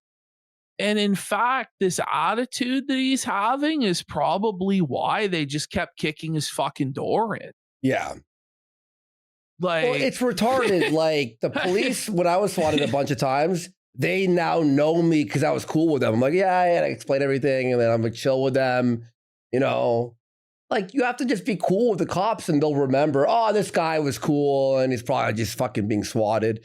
JB Blutcher 2025 for 5 subs and Jerusalem on with a sub. Because ultimately, like, the truth is clearly, right? No matter how fucking retarded this guy was, him getting swatted was wrong. Of course, and the police department did act fucking wrong in swatting him over and over and over again. But like, you can see like how it got there. But it is funny that it ended up with him getting paid out fat by the department. And that's really what should have happened. Yeah. Even though he's obviously an insane fucking lunatic, right? But departments are fucking retarded. For 5 subs, a big support. Let's go. 22G for a sub as well. But how do you not like? 'Cause I have a deal with the police when I get swatted, they phone me, right? Well, I think what it came down to is just that the police flat out didn't like him and were just enabling the abuse because he was a fucking retard, and they just thought it was funny, which I know is like, it's far-fetched to believe that, but I think that that's actually what happened. That's fucking insane. That's crazy. Now, here in Canada, it's a lot different. When I was swatted, they don't break your door down. They don't hold guns to you. They literally just knock and go, "Is everything okay? We got a call that said you were going to blow up the neighborhood. Are you planning on blowing up the neighborhood?" And you go, "No." And you invite them in, show them your computer setup, and you move on. Yeah, I honestly, like, I don't know of anyone else that's had this issue in America either. True. Like, every single person I know of, I'm trying to think if I know of any examples where they acted like this and just constantly did this. And I don't think so. You know what I mean? Like, the first time, like, they might do this shit, but like the 4th, the 5th, the 10th fucking time. RCMP ski. You know? Listen, when you're swatted 7 times, eventually you need to figure something out with the cops. Boulevard is saying he only got actually swatted like 4 times, and the other times they did just knock. Okay. What? Okay, now this changes everything now. What a retard. Well, they still shouldn't even fucking, like, at a certain point, I don't know. I guess they have to. This needs to be solved, though. This issue with the swatting, like, it's fucking retarded. It's wasting everybody's time. Well, it was with that guy, the sector swatter, who got like how many years in jail. Also, someone who swatted, I think, that's the problem, Heart of Lorca. Like, they can't ignore it because if it is an actual emergency, then they were fucking negligent. But at a certain point, like, it's just retarded. What if the one we got time JV Blucher says, "This is pure Kino, and I'm crying laughing over this F slur cuck. Suffer child." Well, Ash, say you wanted to like kill someone or threaten them or do something, you could swat them a bunch of times. When the police go, "Okay, it's always a swatting," then you do something, then they call and need help. Now the police go, "Never mind." You know what I mean? So it's a lose-lose. That's the problem. Lose-lose. Yeah. Leave. Never return. We will be talking to your supervisor. All of you. Never come here again. The recording is pretty long and hard to understand due to the bad quality, so I cut a lot of it out, but at one point Pat explains to the police that he has been blamed for all kinds of crimes in the area, including burning down a local bar. From Patrick's side of things, he claims that the pests keep swatting him, but as far as I can tell at this stage it was more the police being called to do wellness checks or to investigate crimes rather than a SWAT team kicking down his door. But this did definitely start to happen later on in the story. There is video of him being restrained by a police during one of these fake calls, but I'm not too sure what time frame this is from, so I'll just include it here. Look at this guy he's streaming with. By the way, a CAC P, of course, man. I'm enjoying the show, bro. Thank you so much. Look at this guy that he's fucking streaming with. Is that Failure? Is Failure still alive? Saying that calling the police to somebody's phone can be very dangerous and should never be done by anyone. What?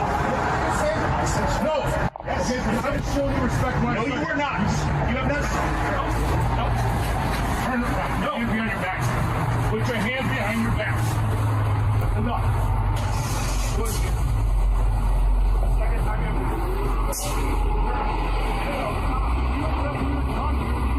Hey, I'm trying to explain it to you, but you're not being reasonable right now. Are not, okay?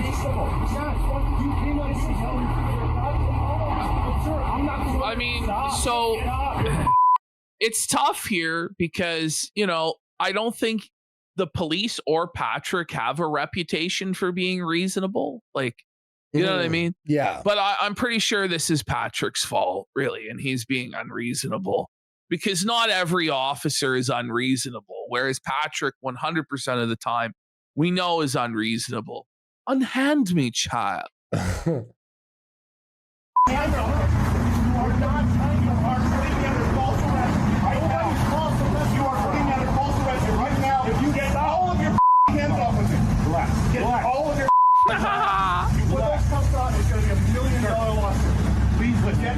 my God. He goes, this is going to be $1 million lawsuit. And fuck, is he right?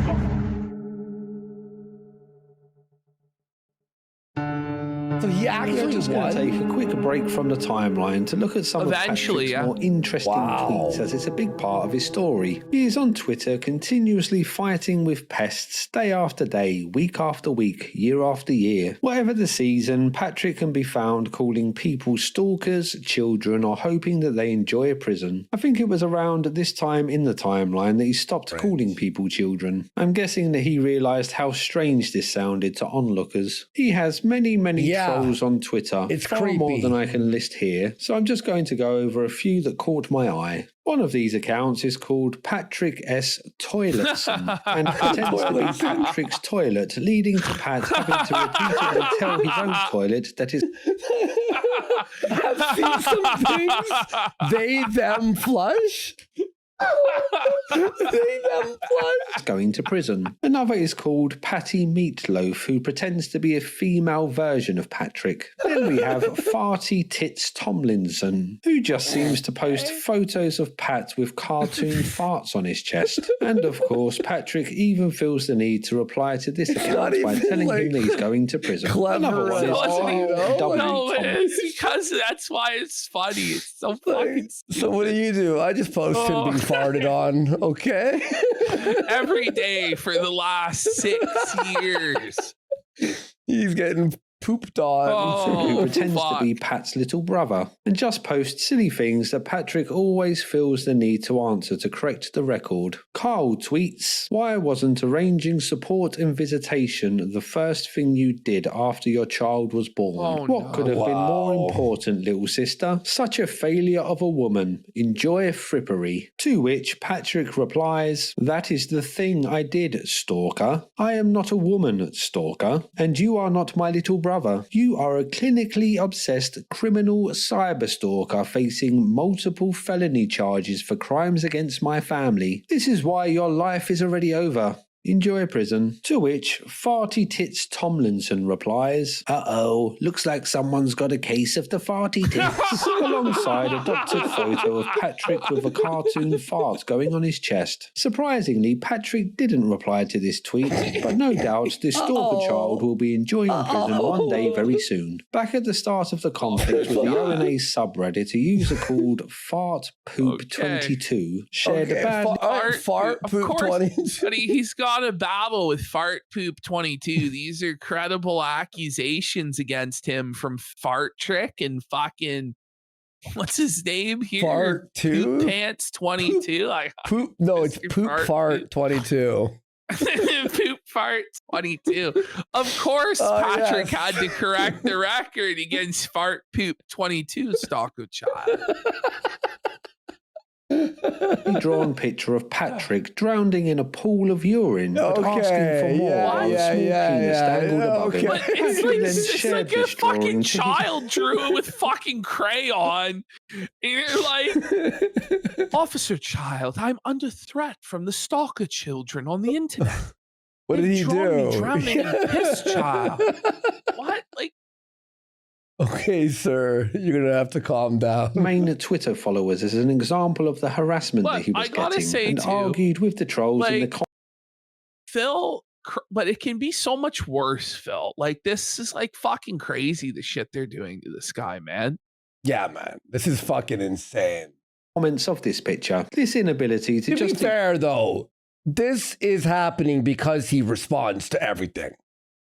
If he's not replied ever, This would be done 7 years ago. Like it'd It's be not like 4 just years that ago. he's responding. He's responding in like the craziest, funniest ways. Yeah, exactly. So, and he's like, yeah, try it. I dare you to try fucking. And we got Stealthy Geek for 5 That's him. subs.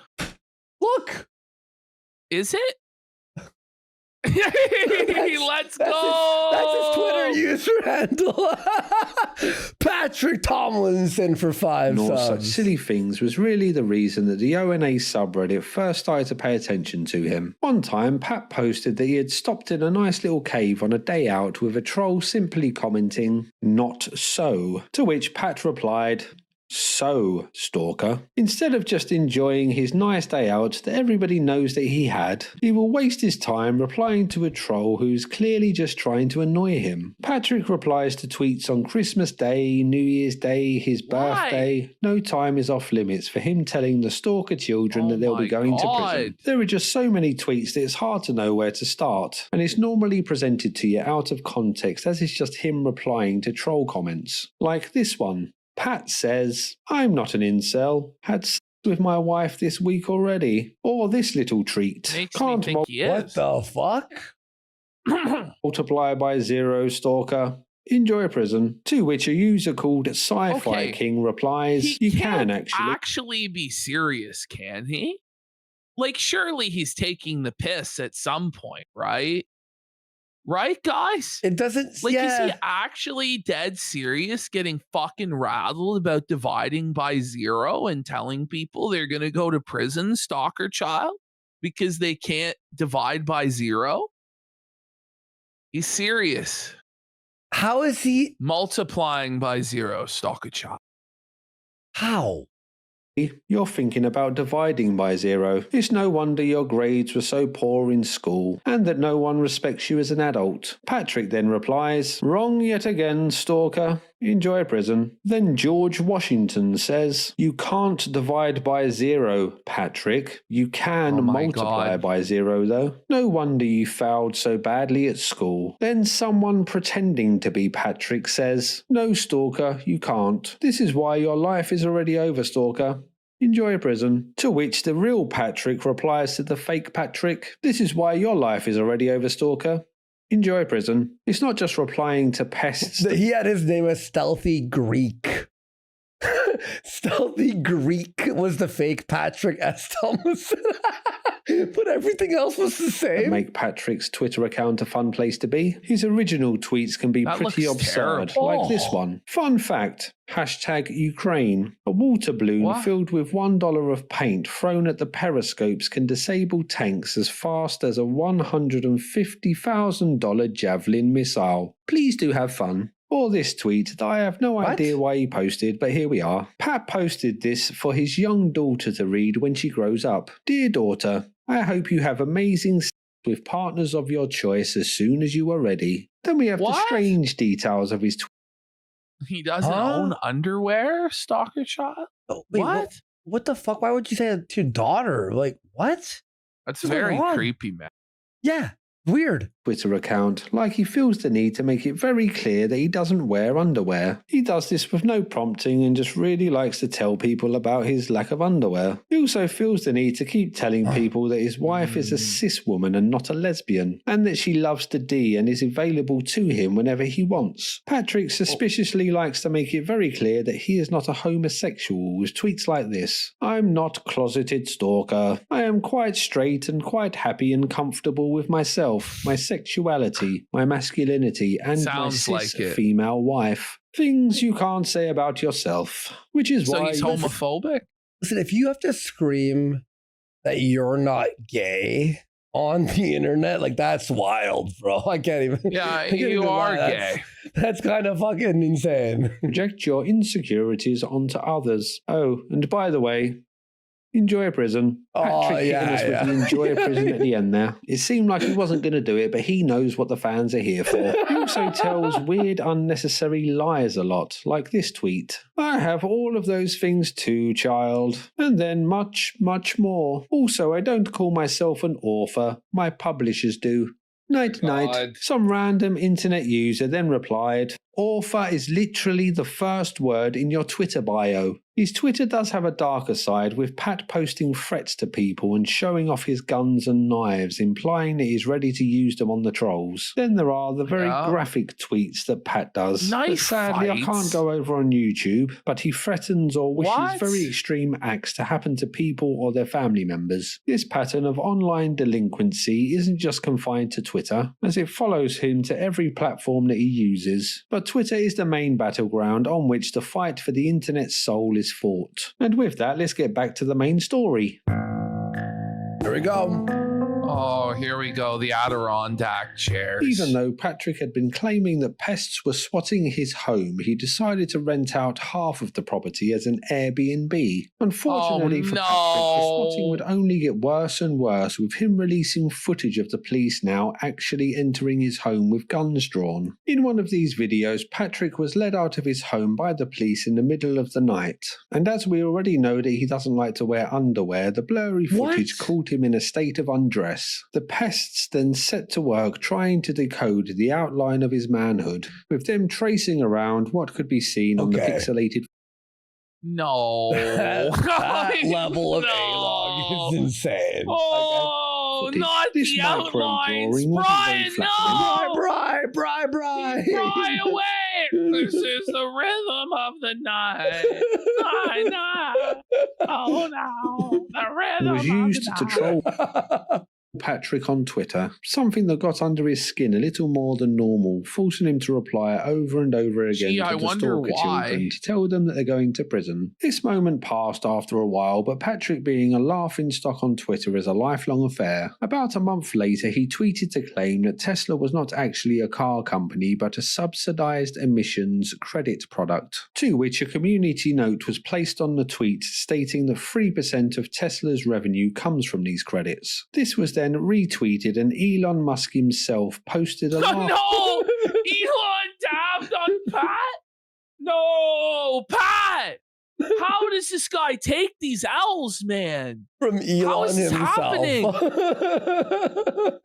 Emoji on this retweet. He was then mocked by a new crowd of people who liked Elon Musk, with Patrick calling them children and stating that the community note was fake, having been put there by his cyber stalkers. The next thing of note was when ONA wanted to attack the Sci-Fi Writers Association for fraud, due to them claiming that the association used members' funds to pay for Patrick's lawsuit. The owner of Kiwi Farms didn't like this for some reason, so a civil war broke out, with ONA and Kiwi Farms both accusing the other of swatting Patrick. In March 2023, Patrick bought a water-resistant phone, then went swimming in the sea with the phone, which obviously broke it. So Pat began threatening to sue Samsung unless they replaced the phone due to him thinking there was fake advertising. In mid-2023... He swam with his phone in his pocket? Samsung?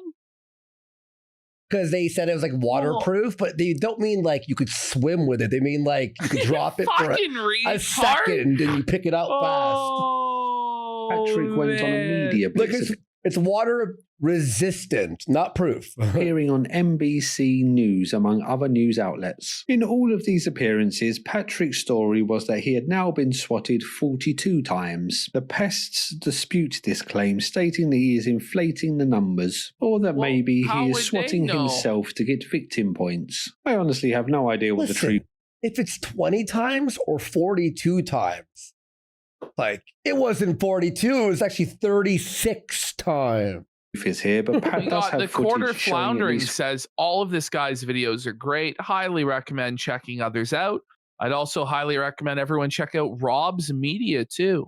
Yes, link is right there, folks. On Kick, I've linked. Oh wait, actually, I'll have to we had someone else pin something, but yeah. Interesting things from around the world. Great channel. 4 or 5 times this has happened. Would recommend. Plus, with how much he is trolled, I'm inclined to believe his version of events. I'll link it in 2018, science fiction author Patrick Tomlinson posted a casual tweet. I simply said that I'd never personally found the comedian Norm Macdonald funny.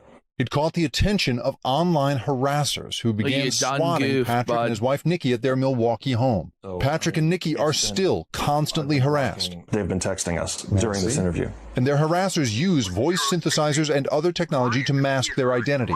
Maybe you should get a real job, then again, you'll be able to learn a trade in prison. He also appeared on many podcasts and radio shows around this time, pushing his message. The version of events that Patrick recounts in all of these appearances is that he was a normal guy just living a normal life when on one ill-fated day he posted a tweet to simply say that he doesn't find Norm MacDonald funny. Then out of nowhere, a group of deranged far-right extremists descended on him with the intention of making him end his own life. Nothing to do He with the states right that this is wing. a highly organised and well-funded, sinister international gang targeting him due to his political beliefs. He does also claim that the group is made up of jobless losers who live in their mum's basement. I don't think And on his Patrick Twitter, really he thinks has that- any political beliefs. He's just a fucking lunatic. Yeah. Really. Yeah.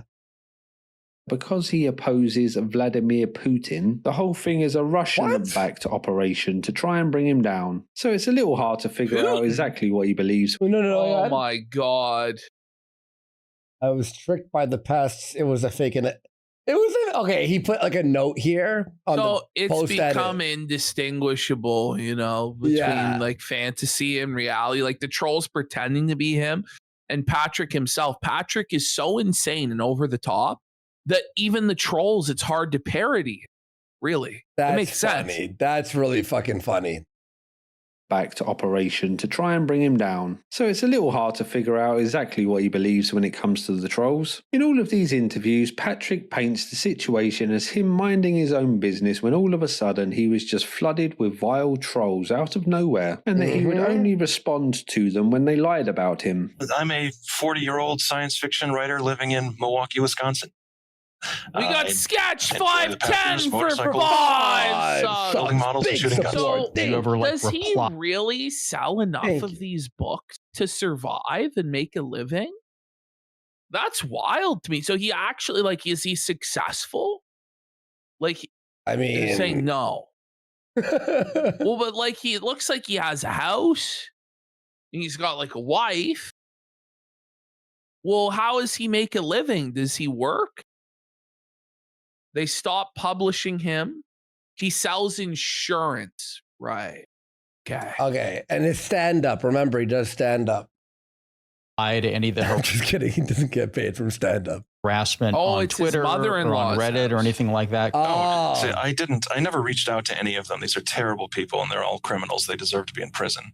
But I would always respond when they would lie about me. Or lie about my family. That doesn't get to stand. You don't get to go out and slander and libel me without someone there to correct the record. Absolutely not. One of these stalkers. What? Oh my god. Well, it's just like, bro, it would get like some fucking guy with no followers. It doesn't matter. Yeah. But as soon as you respond to it, then everybody sees your response and then you draw attention to it. Like. And then it's like, why would you defend that if it's not true or give that attention or whatever the fuck? And then you're in a battle. It's really back and forth. It's really not over. hard. It shouldn't be hard to understand. Apparently, it's tough for some people. Had created a fake Craigslist ad that they put up in the local Milwaukee Craigslist. He's still on this for 5 years later? Like, dude, move on. In the free section, using my name, using my telephone number, using my real home address, and claiming that I was giving away free sausage to homeless people, which I had made out of the bodies of African-American children that I had kidnapped and ground up into pepperoni in my basement. But the only responding I ever And he has made to any say of that not was to just correct children, but every time African-American children. That makes it far right, you know? Like, it's the far right. But you know that fucking troll just is so happy. Like dude, he's just like years of content. Like it's just never ended. Like that troll's fucking juiced. During this media blitz, a radio show called The Big John Holwell Show covered his story without Patrick appearing, so a week later a pest pretending to be Patrick called into the show. And wait, did you hear this? Listen. Called what? Listen. And that was it. During this media blitz, a radio show called The Big John Holwell Show covered his story without Patrick appearing, so a week later a pest pretending to be Patrick called into the show and gave an interview where he took the opportunity to air some details about Patrick's life that Pat would rather not be in the public domain. Patrick, welcome to Double DL. You heard us talking about you on Friday? Yeah, I did. This guy doesn't sound anything like Patrick. There was just no vetting, no due diligence whatsoever. Yeah, this guy says he's Pat. Bring him on. Great. It's a slow day. Who gives a fuck? Bring him on. You guys talking about this story, and I thought maybe that I'd try to tell you the full story. The tweet was 9/11. 2018, and I've gotten texts, calls, harassments every single day since then. Okay, acting normal. It turns out that there's this group of people called the Pests. They got their start in radio from the Opie and Anthony show. I don't know if you've heard of that before. Indianapolis, yeah, I've heard of them. Okay, they were big in the early 2000s. They used to have these guys called the Pests, and they would attack radio hosts. Well, it turns out that Opie and Anthony ended, but the Pests are still there. Boy. Patrick, you can't change history, but could you perhaps reevaluate your thoughts on Norm Macdonald, or is that off? Could you just reevaluate? Like, you're clearly wrong about Norm. So maybe just reevaluate your thoughts on him and people will leave you alone, Pat. It's pretty reasonable advice. This host is based, bro. By the way, importer exporter says Cryptic Web Chronicles on YouTube breaks individual Patrick arcs down into episodes of greatest hits. Okay. Oh, what link is that? What was the channel? Cryptic Web Chronicles. All right, I'm gonna link that for myself in our group chat so we can save that. Because this is actually really interesting. I get why people fucking love this shit. All right, I'm gonna put it in our chat here. Lose it. All right. The deadliest Airbnb I don't really. in America. I think it's kind of gone past Norm at this point. You know, these people have dug into my entire life. They found out my pregnant wife left me for my neighbor years ago. Oh, no. To harass me just because I signed away the rights to my daughter. They even went to my high school and got my transcripts and found out that I had a 1.7 GPA in high school. What are you planning on doing going forward? Oh, well, I belong to a sci-fi group called the SFWA, and they loaned me $100,000 to try to sue these people. When we went to court, I read that. Yeah, I read that the website wouldn't divulge who was posting. Yeah, that was a dead end for you. I remember that. Right. So now I owe these people $40,000 of money I don't have. I would say if you're within the sound of my voice and you're part of these wacky funsters that prey on Patrick, let it go. It's not funny anymore. Patrick, thank you for calling in. This guy has the power. Big John. Big John's going to stop the trolls, bro. You're going to listen to Big John. You have to go. But best of luck to you in your future publishing efforts as well. You gotta go. Thanks for taking the time to talk to me. One of the podcasts that covered this story was called The Pretend Podcast, who did many episodes breaking down the events. This podcast wanted to cover the story fairly, so firstly spoke to Patrick, with Pat being very happy with the coverage that he got. Then the host made the mistake of interviewing a pest named Dan Mullin, who gave the ONA side of the story. This outraged Patrick, as to him there is only one side of the story, so he began to attack the podcast host on Twitter, and this was where his media blitz ended. So he skulked back to the shadows on Twitter and Blue Sky. While all of this was going on, the owner of ONA Forums filed a motion against Patrick to hold him in contempt of court due to him not paying the debt that he owed. Despite this, Pat was still adamant that he was not going to pay these wicked trolls and blamed his lawyer in the original case for not giving him the correct advice. Another court date was set, and this time Patrick was going to win. As there is only one side to this story, surely the court would listen to what he had to say and find out that this was all just one big mistake. Patrick assembled a crack new team of lawyers to fight his case. Then when the date finally arrived, he just agreed to pay Quasi the amount he was due. And that was the end of that. Pat was still getting great information from his contacts on the inside, so found out one of the main trolls' names. The pest's username was Boomia, but his real name was actually Robert Prongay Jr. So Patrick posted this massive disclosure on Twitter in order to dox the man. That had been the bane of his life for such a long time. Alongside his name, this shadowy contact also gave him Robert's family history. So Robert was a man in his 50s and a father of 4, whose father was called Robert Mr. Softy Prongay Sr. He got the nickname Mr. Softy. There's no way this is real. Like, he fell for this. What a fucking retard, bro. He didn't think about it for even 2 fucking seconds. Oh my As he was an infamous hitman with links to the mob. While doing his hitman duties, he drove an ice cream truck and kept bodies in the freezer so that police found it hard. That's like a movie. This is actually like a classic, like traditional lolcow. This guy, like the Christian mold and model. This is wild. I didn't think they made fuckers like this guy anymore, man. Like, the hitman used to kill people and hide the bodies in the ice cream truck.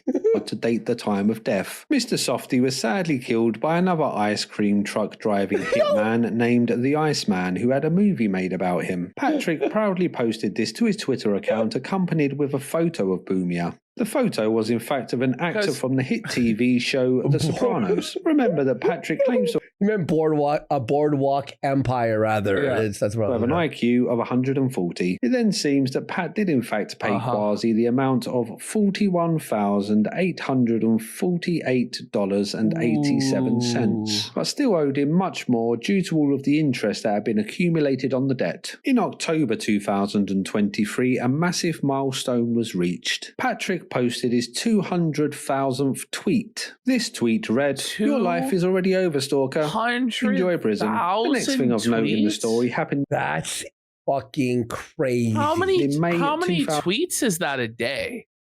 Because there's only 365 days in a fucking year. How many times is he tweeting a fucking day? That's like, I don't know, 100 a day? 100 plus tweets a day. For like, what, for like a decade? Yeah, like a decade, right? 2024. 100 tweets a day?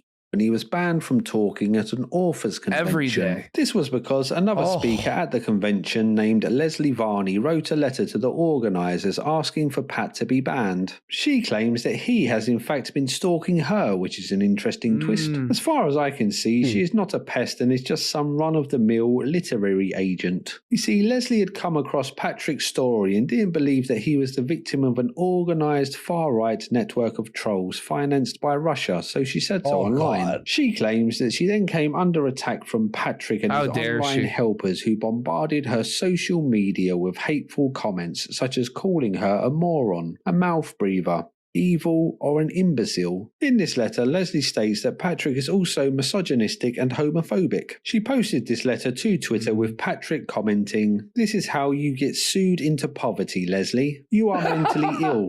Seek help." This no doubt didn't help his case when the convention was trying to judge if he was stalking her or not. Patrick and Leslie have now become bitter enemies who bicker on Blue Sky regularly, with Leslie calling him impotent, and Patrick telling her that she should get a lawyer as she is going to be facing legal consequences. Another character in the Tomlinson sagas is named Jackie Singh. She claims to be an expert in online harassment and countering trolls on the internet. She even gives lectures about this topic to presumably paying customers, where she uses Patrick as her main example.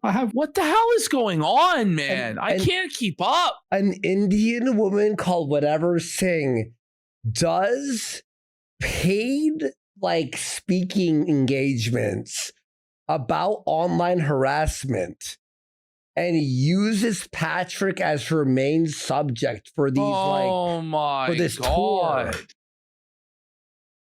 That's crazy.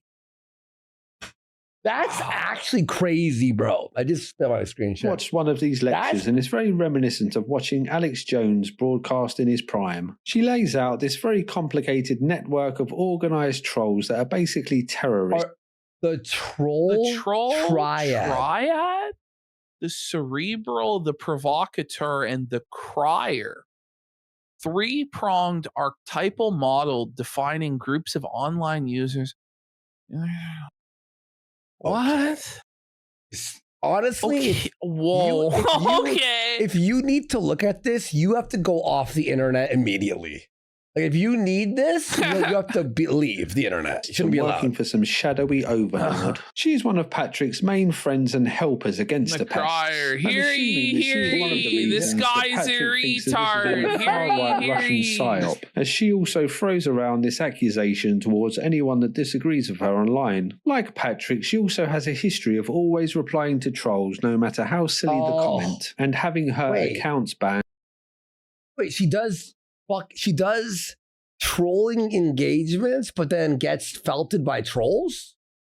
What? And for threatening people. Even though she claims to be an expert on the topic of internet trolling, she too reposted the claim about Robert Prongay Jr. I see it says only possible on Solana on her laptop. So short Solana, don't fucking buy it. You know, obviously that crypto's going into the fucking toilet.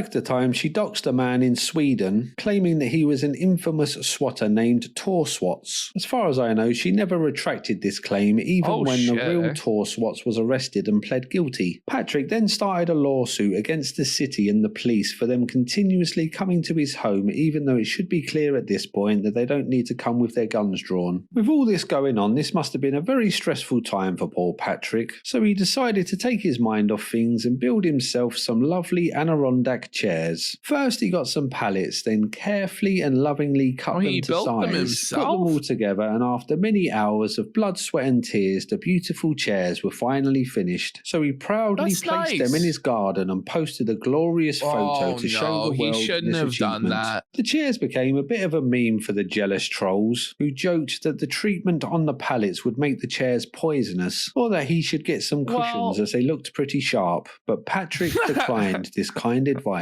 Then one day an advert appeared in Craigslist offering a pair of Adirondack chairs for free collection. The person giving them away was busy moving, so there was no need to knock and ask. Just take them when you can and enjoy their new beautiful chairs. So that's what happened. One day the chairs were there, the next day they were not. Once Patrick found out what had happened, he was furious. So he put a message up on Craigslist letting the person that took the chairs know that they were tricked by criminal cyberstalkers, and if the chairs were returned, there would be no questions asked. A statement was then released by a notorious hacking group Anonymous about the chair situation. This is an official announcement from Anonymous. No, what? No way. Mr. Patrick S. Tomlinson. Hello, Patrick. We have your pallet Adirondack chairs. No, this is fake. We are a global hacking collective dedicated to justice and equality. We do not forgive. We do not forget. We are Anonymous. We are Legion. Expect us. If you ever want to see your chairs again, you must denounce the state of Israel and the genocide of Gazans, apologize to your daughter for abandoning her, and also buy her a new iPad to show solidarity with Palestine. Your chairs are currently unharmed and being held at a safe house. You have 24 hours. After that, is Patrick going to respond to this like it's real? Putting them in a wood chipper every hour until payment, until the chairs are destroyed. It says this video is satire. He literally can't He will. Concludes this message from Anonymous. We have hacked Craigslist, by the way, because we're hackers. So get ready, because it looks like you're going to be getting a lot of people looking for free stuff. And also, tomorrow a pool guy is coming by, even though you don't have a pool. The chairs were later returned to him, apparently with an apology card attached, which Rick thought was a lovely touch. More adverts started to appear on Craigslist, offering the bricks that he used. Oh my god. Bricks for the fucking... Don't take his fucking fire bricks! You bastards! Leave him alone! That's actually fucking unhinged, bro. for a fireplace in his garden. So Patrick replied to this advert to let the random people viewing it know that it was a fake trick by clinically obsessed criminal cyberstalkers. Patrick then claimed that pests had thrown a tin of paint at his car, with him making sure to point out that they were criminal cyberstalkers, and that these are the people that Leslie Varney is siding with. People soon started to suspect that something was a little off about this claim, as Patrick had released footage of people taking his chairs, so we know that he had cameras. Yeah, wouldn't you show the video of your paint hitting your car? Come on. Pointing at his car, but he didn't release the footage of the paint attack. They also pointed out that the paint splatter wasn't what you would expect from something being thrown hard, but more consistent with a tin of paint being gently dropped. Plus, none of the paint had actually gone in his car. Pests claim that this was done by Patrick for sympathy. I'm not too sure what the truth is. What I do know is that the chairs were taken for a second time, this time by a charity, but they were returned shortly afterwards. Then they were taken a third time by the Salvation Army. He's getting his fucking chairs back. This is fucking ridiculous. The charity comes by. The chair, Itty took his fucking chairs. Yeah. God damn, that's funny. Luckily, Patrick intercepted them as this documentary is fucking incredible. Being loaded. As far as I know, Patrick won the Great Chair Wars, and they still reside in his garden. But he did later post about a bold squirrel that keeps stealing his tomatoes and eating them on the chair, making them all dirty. It has not yet been confirmed if this squirrel is a criminal cyberstalker.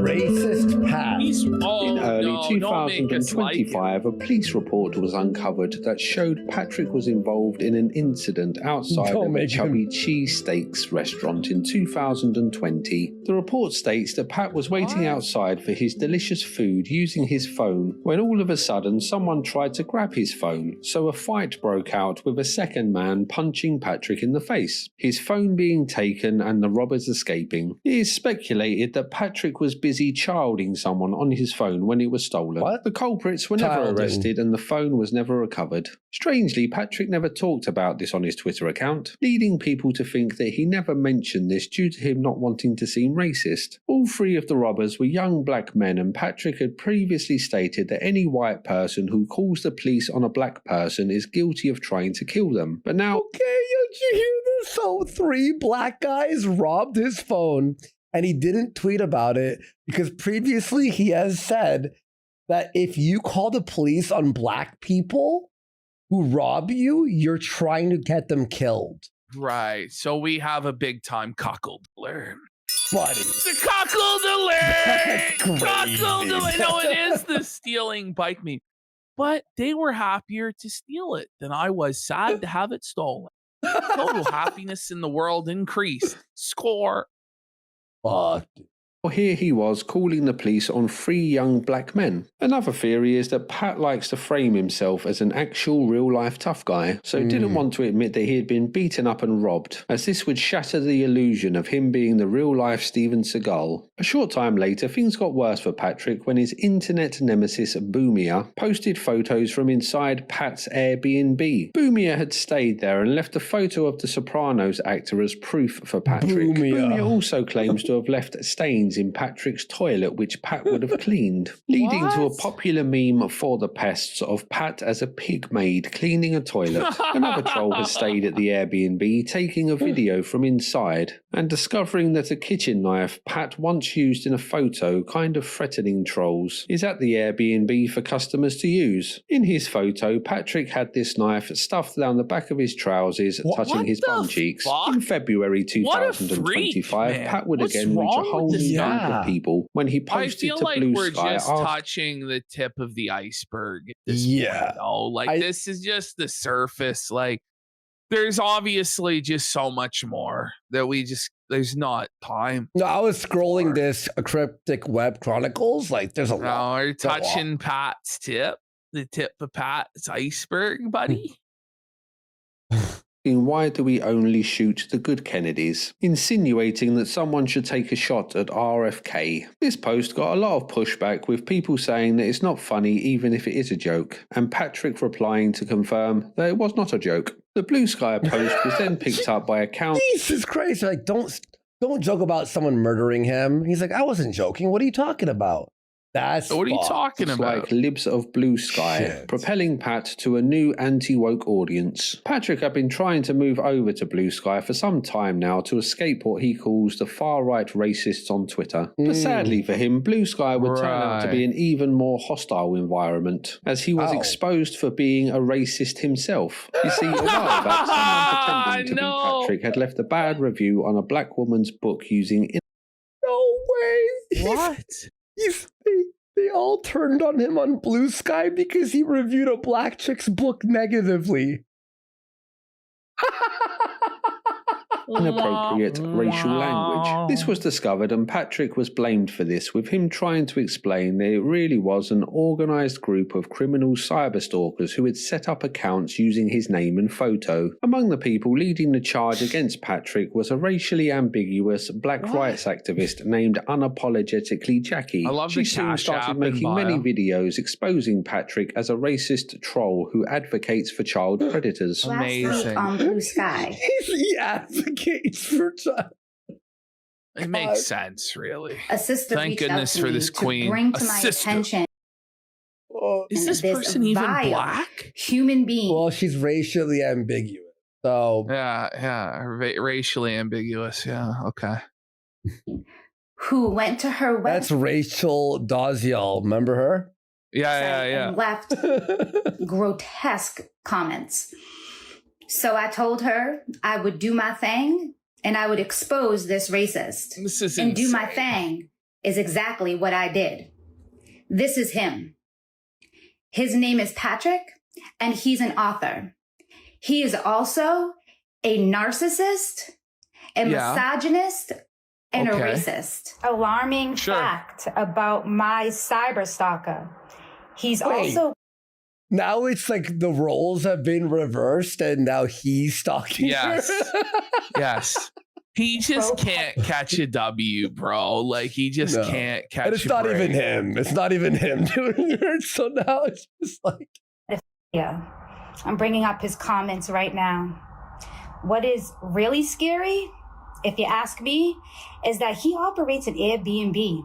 Do we know if he has cameras in that Airbnb? Is he going to get banned off of it? Oh Do we my know God, that? he's She seems to have really taken a disliking to Patrick, so would make many videos about him and raise awareness about him on Blue Sky. Jackie has her own website called Jackie's Academy, which is an educational hub centered on blackness. On this website, she did expose after expose, bringing to light what she thinks are Patrick's crimes, including lists of all the times that he was racist online and full breakdowns on how Patrick is the leader of a far-right hate group, with all of the pests being Pat's online goons. She claims that the people trolling him are just a 5D chess move to divert suspicion away from him, as he is really the mastermind of this hate group. She claims that he runs Kiwi Farms and his inner circle of trolls. He's the real owner all along. How could we have been so blind? How could we have been fooled all these years by this Machiavellian genius, stalker child? Are called ball washers. Oh my It would be a God. very interesting twist if Patrick turned out to be the mastermind of all of this. But sadly, I don't think that this is the case. She thinks that Patrick has a master plan to target the black and brown community with a dangerous Airbnb scheme. I'm guessing the pests have been feeding this woman fake information. Plus, they attack Jackie, pretending to be pro-Patrick in order to make her think that Patrick is the Oh my leader of the God. pests. Jackie has repeatedly called for people to take action against Patrick and is in part responsible for over 1,000 people blocking Patrick on Blue Sky. In some of her exposés, Jackie does raise some good questions though. Like, if Patrick is being swatted so much, why would he rent out part of his property on Airbnb? As this doesn't seem like a safe thing to do, or the fact that none of his Airbnb reviews mention swatting. Pat has tried over and over again to explain the situation to her, and even tried swapping the victim narrative around by claiming that she is putting his family at risk by doxing his address. But Jackie counters this by stating that being a victim of swatting does not exempt you from being racist, and that she has never read a news article about Patrick that mentions people pretending to be him online so that they could be racist. Therefore, it is not true. When I first came across this part, I just assumed that Jackie was a pest and that the whole thing was an elaborate troll scheme of some kind. But that doesn't seem to be the case, as I've checked her out, and she is who she says she is, so it looks like Patrick can now add black activists to his list of enemies. As all of this was going on, Patrick's birthday came, and the pests made a happy birthday video for him where they pretended to be his daughter. It's Annabelle. I baked you a cake.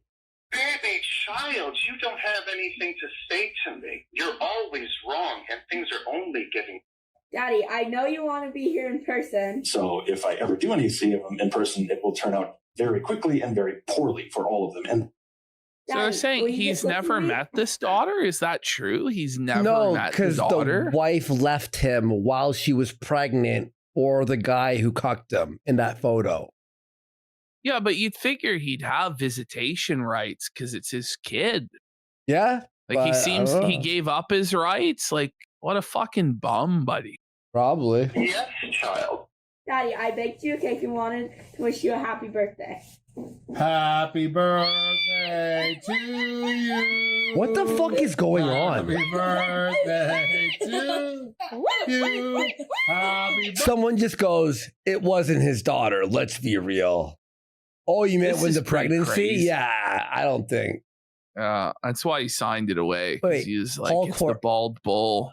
I know this is a troll and it's not his daughter. Like, obviously. So it's like I think this is a troll. I think it's real. Yeah. Happy birthday to you.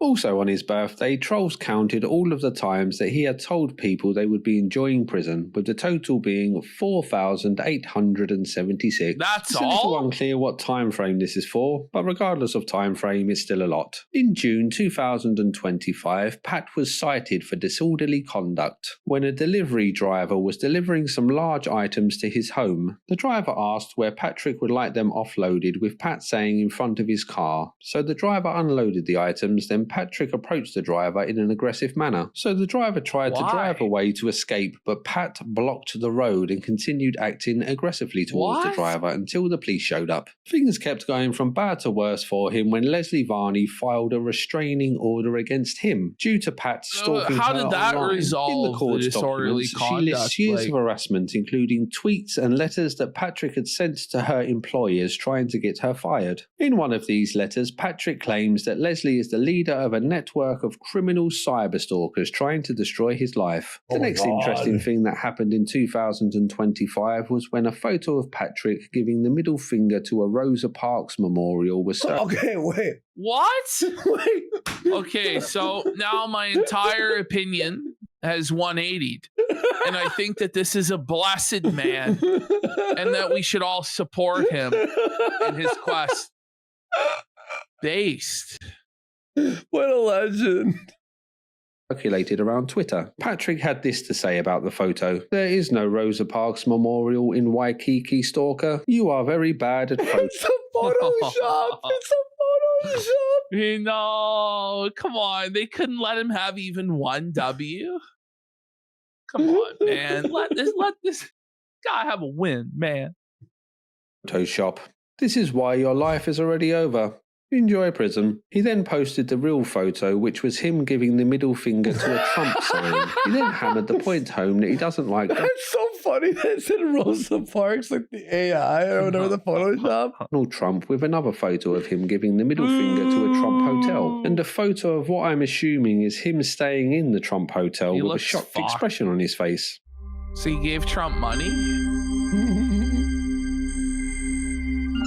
So before the thrilling conclusion to our story, we're just going to take another quick break from the timeline to look at some of the niche things that the trolls have done to Patrick. Of course, they have done things like ordering pizzas that they haven't paid for to his home. This happened so much that Pat threatened to sue Domino's and Pizza Hut if they didn't stop delivering pizzas to him. The pests have tried to get his car towed away by tricking two companies into collecting it. And they have had piles of wood mulch sent to his home which blocked his driveway. Another favourite of the pests is messages to make songs about Patrick. My suit, the V6 Mustang car. I'm about to drive this baby down to Hooligan's Bar and get wild, stalk a chow. Even though Patrick's telephone number is public and was discovered a long time ago, he refuses to change it, so spends a lot of his time replying to pests via text message. He does this so much that ONA Forums had its own page dedicated to these messages called WikiLeaks, where users could upload these interactions. One of the users named Honey Badger likes to send Pat photos of his wife's ample bosoms alongside a kind of insult. I mean, if I'm going to be insulted, I'd like it alongside a nice pair of boobs, I guess. Another user likes to send Pat photos of... A troll takes pictures of his wife's cleavage and sends... Yes. Okay. Of himself doing drugs. I think I'd prefer the first one, honestly. One pest sent Patrick a text message pretending to be an automated message from a pest control company. And as Patrick had missed an appointment, he owed this company $50. Patrick then proceeds to argue with this fake automated message until a real employee joins the chat. So Patrick lets this pest control company know that they have been tricked by cyberstalkers. Then he threatens them with legal action, then states that if he gets another text message, the employee will get fired. At no time did the pest break character, so I'm guessing that Patrick still thinks that this was a real pest control company. Another one of these automated messages came from an adult diaper chat line that thanks Patrick for signing up adult for $6.99 a month, and that if he wishes to cancel the service, he should reply stop. Patrick replied, no. So the adult diaper chat line thanked him for accepting the service along with a message that I can't read on YouTube. Sometimes these text messages can be from Good Samaritans, like the time that someone informed him that pests had sent them a fax with Patrick's phone number on it. The message reads, hi, I'm messaging you because your number appears on a fax that I received earlier today. I'm assuming you didn't send the fax. I'm just letting you know about it because it looks like whoever sent it is attacking your reputation. Patrick replies, every day for 4.5 years now. The Good Samaritan says, do you want me to send you a picture of the fax? Pat says, I suppose. The Good Samaritan then tries to warn him, it's pretty disgusting, so maybe you'd rather not see it, with Patrick defiantly replying, they always are. The Good Samaritan then posts an unaltered photo of Patrick and his wife, alongside this message. It looks like they altered the image to make them look like grotesque subhuman Okay. That is so mean. Features. To which Patrick explodes, you are going to prison, stalker. You are mentally ill, stalker. You have been instructed many thousands of times to cease contacting this number. Continuing to do so constitutes felony telephone harassment. Do not contact this number again. Another favourite of the pests is to contact his local bar hooligans and flood them with prank calls and faxes about Patrick. Hooligan. Hey, can I get a pickup order? Sure, can I have a name? Yeah, Eric. And what would you like? Let's start with, can I get the boy burger? How do you want to cook? Medium. And what do you want for your side? You guys have crinkle fries? We have regular fries, or for $2 more, waffle fries or tater tots. $50 more for waffle fries. Anything else? Oh, wait, it wasn't 50. Or tater tots. Fries. We have regular fries, or for $2 more, waffle fries or tater tots. Two waffle fries sounds great. Anything else? Yeah, how about some jalapeno poppers? We don't have jalapeno poppers. Oh, darn. Okay. What about the, can I do mix and match chicken tenders? We have chicken tenders, and it comes with a side of fries. Yeah, that's perfect. And then what kind of dipping sauce do you want for those? How will this end? How about ranch and blue cheese? Do you want any other sauce, like barbecue or anything? It sounds like me ordering something. Like this is like when I was at the ranch and the blue cheese. Where is this going? Yeah, what the fuck? No, I think ranch and blue cheese is good. Ranch and blue cheese. Anything else? Yeah, you guys banned Patrick Tomlinson? Oh, God. Oh, God. Patrick has now been banned from hooligans, but I'm not too sure how true these are. A big fuck. joke for the pests is that they say that Yeah, that's fucking queer. Like, that's lame as fuck. To be Like, fair, if though, you're gonna, you can't tell people what bar you hang out with and then threaten them and then go, no, here's a like gun obvious. and shit. Yeah. Like, it's wrong. I think the biggest still, problem. of course. No, I think the biggest problem is just it wasn't funny. Yeah, that's the biggest problem. Yeah.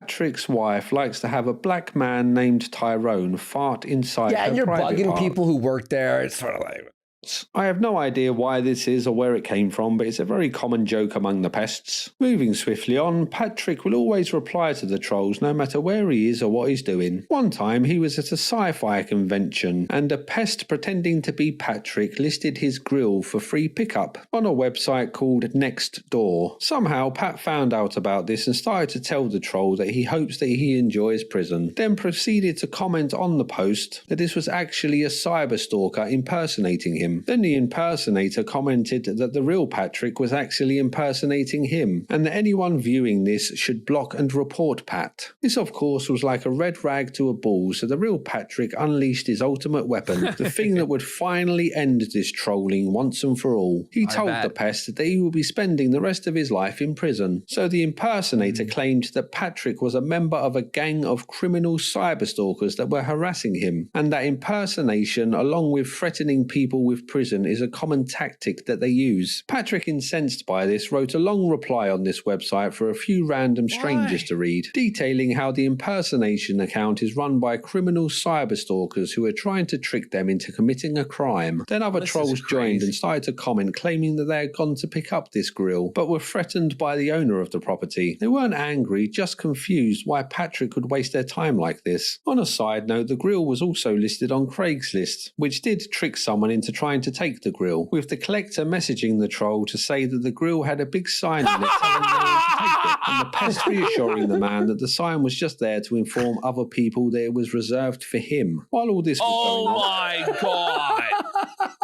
Oh man!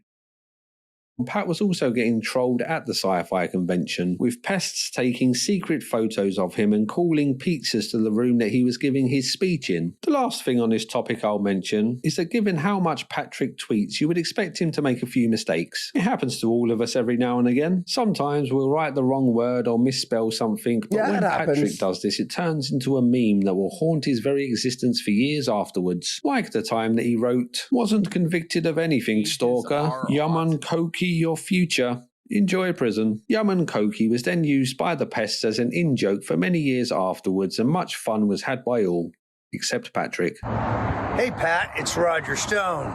Yeah, I hear you're a demented libtard and you hate my guts. Here's the problem. You see, people online who say you're, I don't know, fat, that's called free speech, the kind you liberals hate. You're not going to win that lawsuit, and guess what? I'm not in prison, so have a nice day.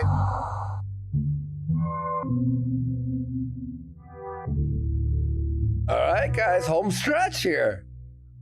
At the beginning of 2026, Patrick started to tweet talking about how he finds the different platforms he uses. The three main ones being Twitter, Blue Sky, and Threads. In this, he compares how the same post that he made about ICE deportations performed on all three platforms, with him concluding that Blue Sky was not a sustainable platform due to him not getting much interaction. This enraged a lot of the Blue Sky users, with many of them arguing with Pat that he doesn't understand the point of Blue Sky. Ironically, this post was one of the most interacted with posts that he had done on Blue Sky. I'm guessing the reason that he doesn't get much interaction on this platform would be because Pat is one of the most blocked people that uses Blue Sky. You see, this website has open source data on who gets blocked, and Patrick once tops the chart of the most blocked people on the website within a 24-hour period, getting blocked 2,000 times. In March 2026, he launched an app where people could catalogue non-alcoholic cocktails. Surprisingly, given that Patrick is a super genius who has been relentlessly trolled for years, he thought that this app would just be left alone by the pests. It wasn't. Let's take a look at some of the tasty recipes that the pests have uploaded to this app. The Daughter Abandoner. The key is to make it so over-the-top alcoholic and sweet that you need to get up and abandon it immediately. Ingredients: pepperoni, vodka, and grenadine. The Fat Pat. The description is simply, the bartender will prepare my fruity drink, child. It's the minimum of his job. Ingredients, sugar, pork, more sugar. Nikki's Gassy Lassie. Instructions. Line the rim of the glass with crushed flaming hot Cheetos and kosher salt for an extra kick to the cooter. Ingredients. Pepto-Bismol. Active dry yeast, African rum, and grape soda. There are many more of these that are a bit too graphic for YouTube, but I'm sure you get the idea. In his infinite wisdom, Patrick also allowed people to upload photos to go along with these mocktails, which again are a bit too much for YouTube, but I'm sure you can guess what kind of photos he uploaded. Sadly, Patrick didn't quite get the response on this app that he had hoped for, so began begging people on Twitter to go over and leave real reviews. Unfortunately, he didn't have much luck with this. As you may have deduced from the Adirondack chairs, Patrick considers himself a bit of a handyman and has recently completed a decked balcony on his home, with him proudly posting this achievement to the internet. The pests then set about dissecting everything wrong with this balcony, including it being crooked and the handrails not lining up correctly. This, of course, isn't the first time trolls have ruined his attempts at DIY, with him previously posting to the internet showing off a fence that he had just finished. Patrick had installed the fence backwards so that the ugly part was facing out. Installing a fence the wrong way is a code violation in Milwaukee, so the inspector was sent out, who then forced Patrick to dig it up and install it the correct way around. The most recent thing of note in the Patrick S. Tomlinson story is that he had a rare win. The lawsuit that he filed against the city in regards to all of the swatting has been settled out of court, with Patrick reportedly getting over half a million. He's obviously mentally fucking deranged. I think everybody went a bit fucking too far with this fucking retard. I'm happy he got the money, honestly. Fuck them. Oh my God. Everyone hates him. Maybe it really is that bad. I honestly don't know, but it's like this shit's bad, bro. Like, they're fucking raping him every day. The rape is on a whole other level, but yeah, you put the work in, I guess. $500,000, eh? $500,000? God damn. The Patrick S. Tomlinson story is a strangely intriguing one for me. It doesn't have the explosive events or the outrageous drama of a lot of other internet stories, but the absurd details and ridiculous nature of it all I found to be captivating. There is a lot more that I didn't cover, like when a Rastafarian street preacher and Donald Trump supporter was murdered in Patrick City, and the pests blamed Patrick for this, or the whole cast of odd internet friends that Patrick has, all with their own bizarre backstories, including inserting button. We gotta do I think it would Aslog. We gotta do a video on this guy. Look at this guy. Hey Ash, look. I see him. Yeah. I've seen places that they're not designed to go, or being a child predator, allegedly. Patrick himself, to me, seems like a very arrogant, self-important man who just can't bear to be proven wrong, as this would crumble the fragile delusions that he has constructed around himself. A control freak who needs to dominate others and takes sadistic glee whenever he can safely destroy people. The pests are no doubt cut from a very similar cloth, making this a symbiotic relationship that I'm sure both sides enjoy on some level. The Norm Macdonald tweet seems to do a lot of heavy lifting when Patrick recounts this story. I don't know, but if it would have been I don't know how you or can just about say anyone else bland. on the planet This was who some of the craziest shit I've ever heard in all of the drama that What? What are you talking about? followed. Patrick is unable to reflect on his own role in this story, so will always paint the pests as this shadowy group with the worst possible intentions. I get the sense that he lives his life lost in abstract fantasy lands, where the real world plays little part. Patrick should be allowed to post whatever he wants on the internet. Y'all should do a stream going over the full Ralph lore for all the new people. That wouldn't be a stream. That would be like 10 or 20 streams. And it's just, I don't. It would take so long, and there's no way to do it, and nobody wants Ralph. Like, no one wants Ralph. Also, what we're gonna go through everything and present, like, no. Maybe one day, but I don't know. We got Taco Lunchbook. When he dies, Yeah, when he dies, we'll do it. We've got Taco Lunchable Car says, nah, fuck this guy and fuck his chairs. He deserves everything he gets. Oh, listen, man. I'm with the pests on this one. I'm not gonna. Well, you gotta be. I'm with them, bro. Okay, I'm not against them. I listened to O&A for help 7 years. Help me! Hands up! Fuck! Don't rape me! Shit! I love. And not get harassed. But unfortunately for him, this is not the real world. In the same way that if I walk into a crime-ridden area with lots of expensive jewelry on, I have the right not to get robbed. But this is not how reality I was like I was part of that group. Well, I didn't like do any trolling like this, but I was like an O&A fan, and we'd all like make fun of people on their Facebook page and shit, like radio shows during Jocktober. So we need to react accordingly. If you were in there, this you were fight, the there. pests have all the advantages. So the 140 IQ thing to do would be to not get into a fight that you could never win. But for Patrick, he can't allow these lesser beings a victory. So he is left to scream impotently at them that they will be going to prison for the rest of their lives. As far as I know, not one single pest has ever been to prison for harassing Patrick. I've tried to stick to the things that are true in this story, but it's a very hard topic to research due to the amount of in-jokes and troll information spread about Patrick. So sorry if I got anything wrong. I tried my best. Thanks to a channel called Cryptic Web Chronicles, who has a lot more detailed information on this story. So if you want a deeper dive, go and check that. Hang on. A shed nerd. I was in Opie's chat, like 3 months ago, felting that Jewish guy he does the show with.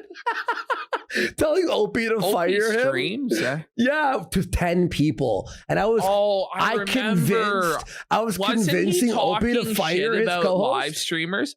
Yeah, was he talking shit about live streamers, saying they make no money and like da da da da? Was that him? No. Who was that? It wasn't him. It was. No, that was Stuttering John. Stuttering John, yeah. I don't know anything about Stuttering John. That was Stuttering John. That's Opie's crowdfunding his dental work for $2,000 right now. Mind you, Ashton, he owns like 3 properties in New York, and he's raising money now. What? We should A-log him. Like Ron, the waiter, his co-host, is a yapper. Like, fuck. I think I'm okay with never touching Opie and Anthony or anything associated with them for the rest of my life after watching this. I think I'm good, to be honest. No, Hulk Horn, Ron, not from Ron and Fez. No, it's a new guy, Ron the waiter. Or there is a Kiwi Farms thread that was very helpful as well. But honestly, that thread is pretty long, so I didn't end up using it too much. Also, thanks to all of the people that recommended that I check out the Patrick story. It was more entertaining than I expected. Patrick himself is far from the worst person. No, buddy, I want to keep my Adirondack chairs away from the internet. I don't and live want a happy my and prosperous life. Adirondack chairs to be taken, buddy. That'd be tough. Of course, everyone go on Adirondack list. I've linked him here. Interesting stuff from around the world. And also he did a video on the DSP lore, does all these documentaries and shit. And it's really good. He's an amazing channel. So what a good peek into Patrick Tomlinson. All right, guys, that's going to do it for us. We'll be back Wednesday for Canada Day. We'll see you then. Peace.